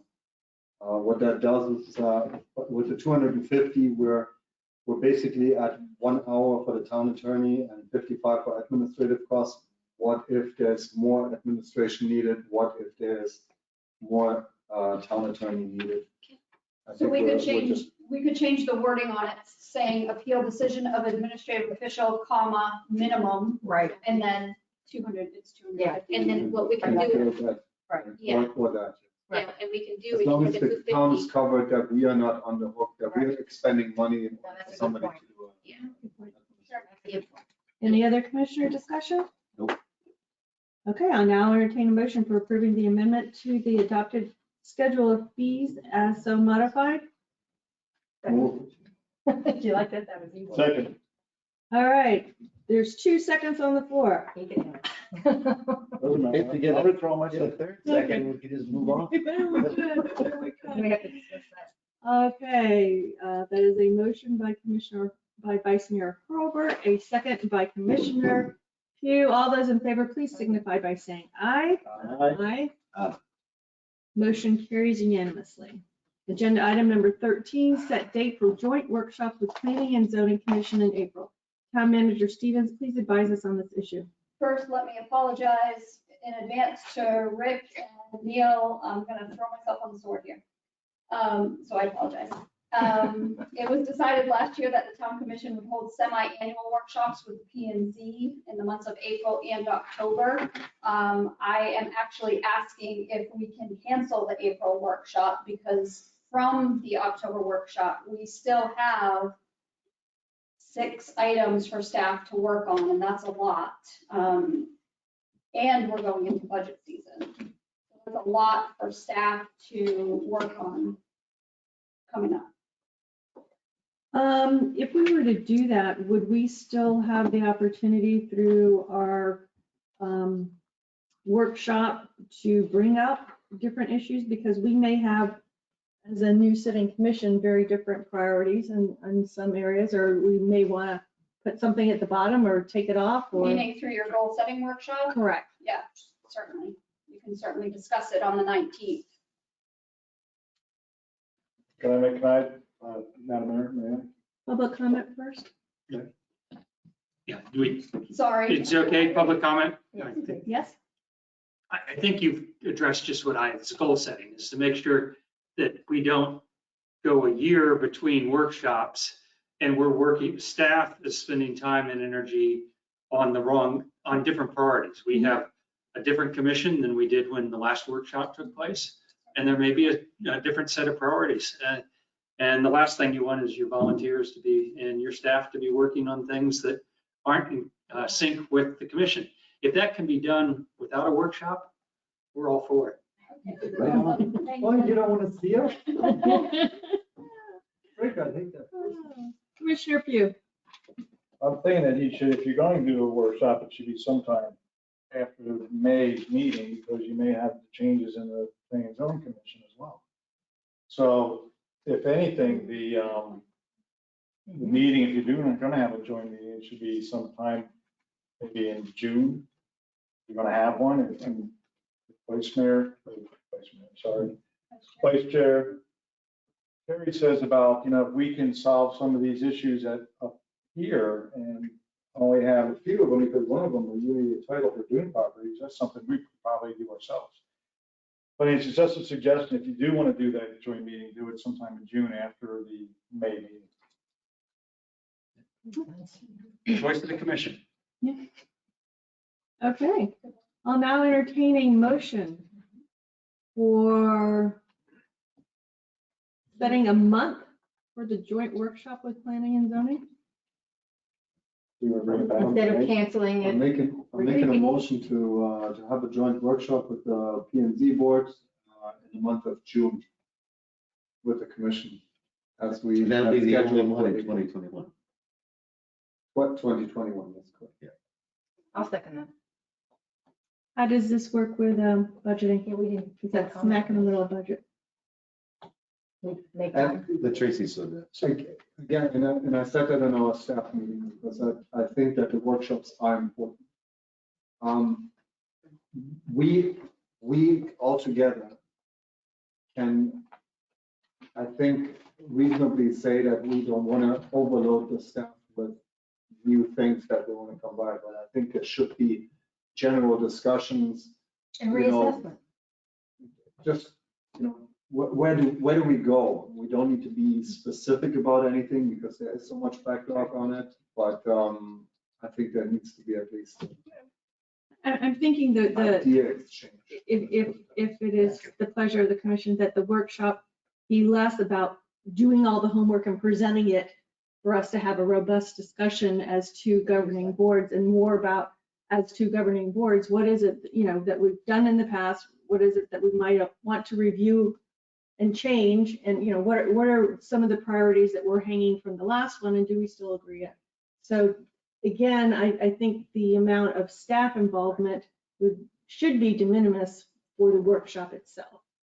I know in the past, we've done workshops where you guys have done yeoman's share of already doing all the research and bringing it forward, and that I don't think is the expectation.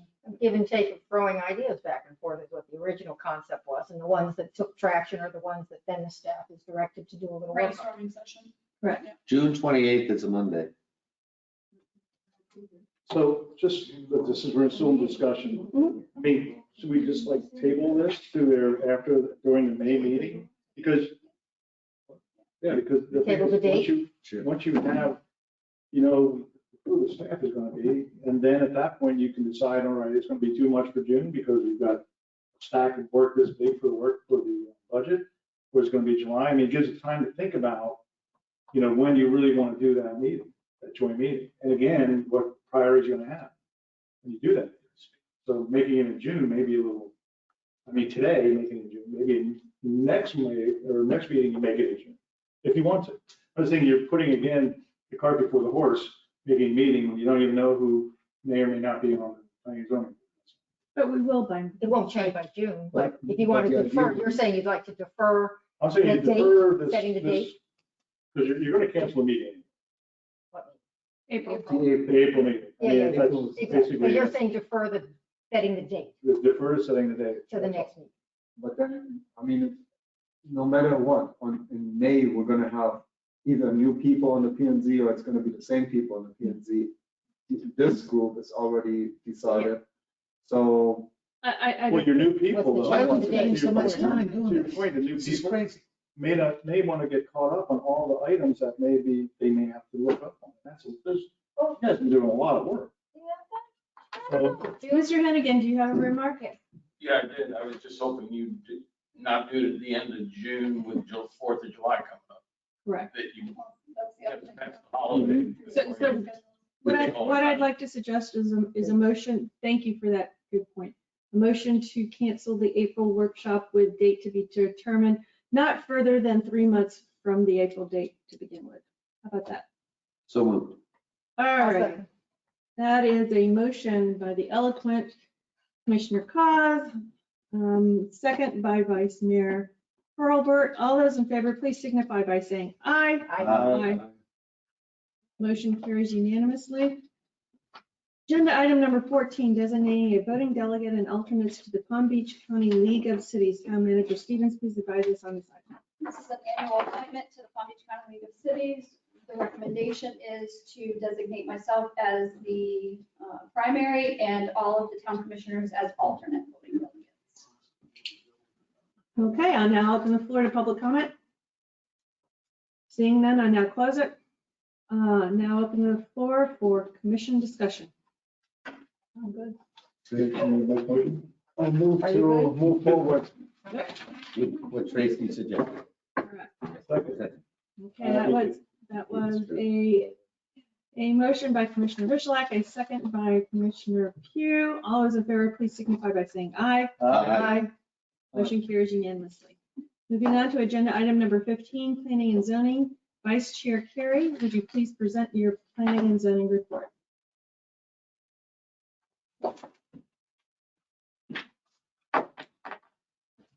You have before you the summary of our last meeting.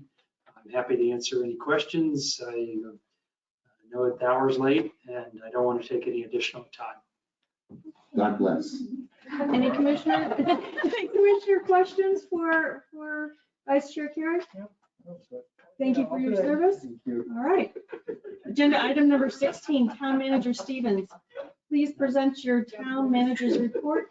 I'm going to go along those same lines. You have the report in your packages. It's online for the public to view. There are a couple of items in here that I want to talk about, though. Commissioner Cos, well, not Commissioner Cos, but the Dorothy Whitney family, through Commissioner Cos, requested that we change the name Whitney Lane to Whitney Way.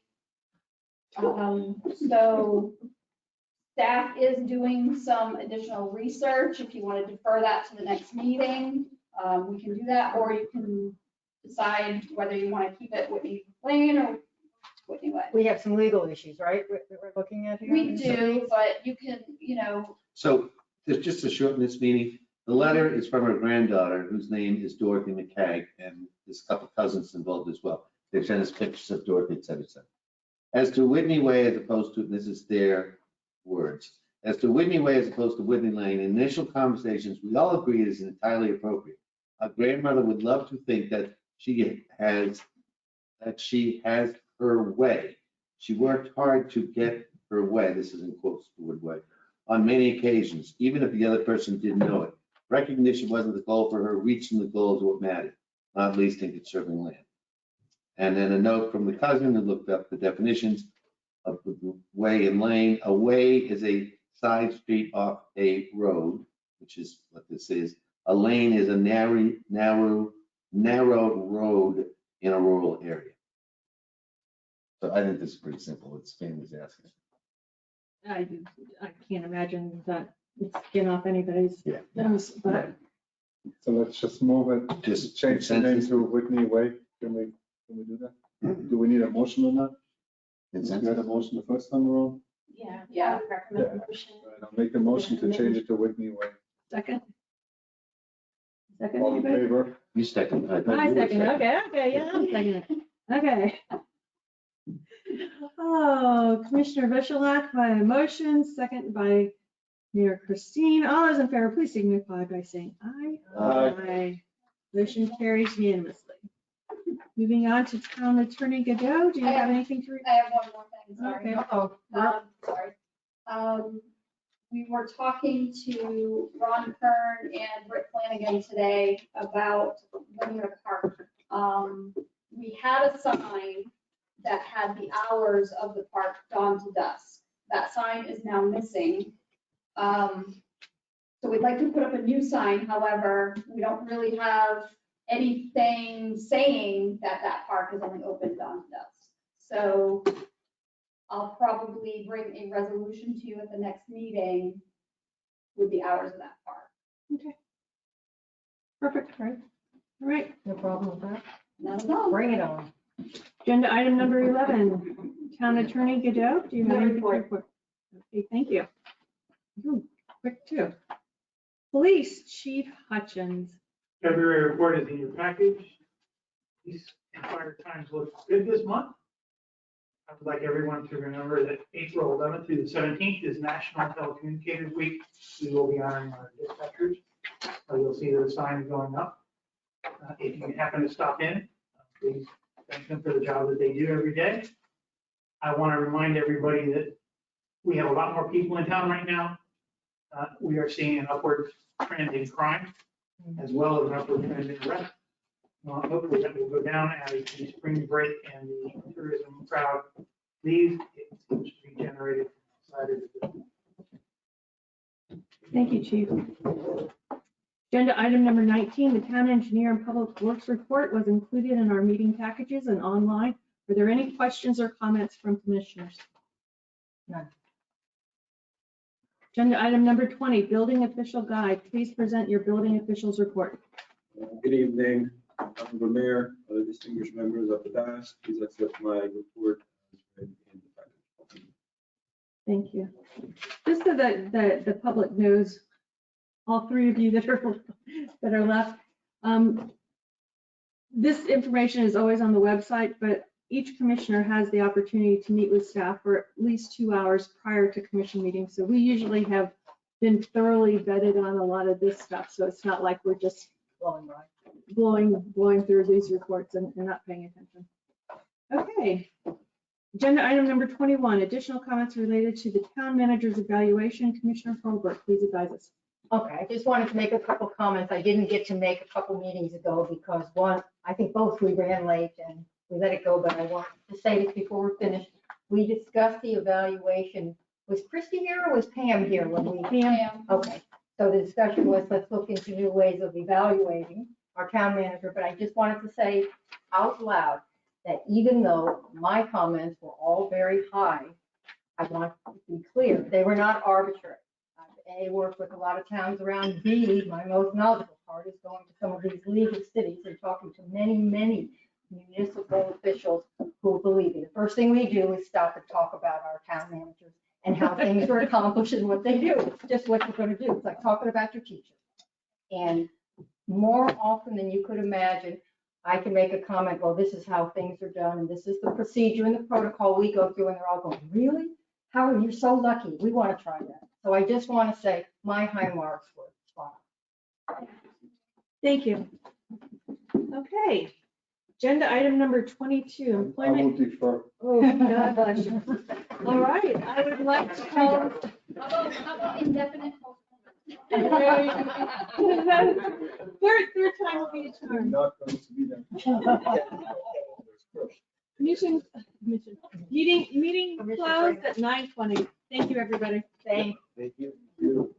No work out. Not that you're part of that. You are. You.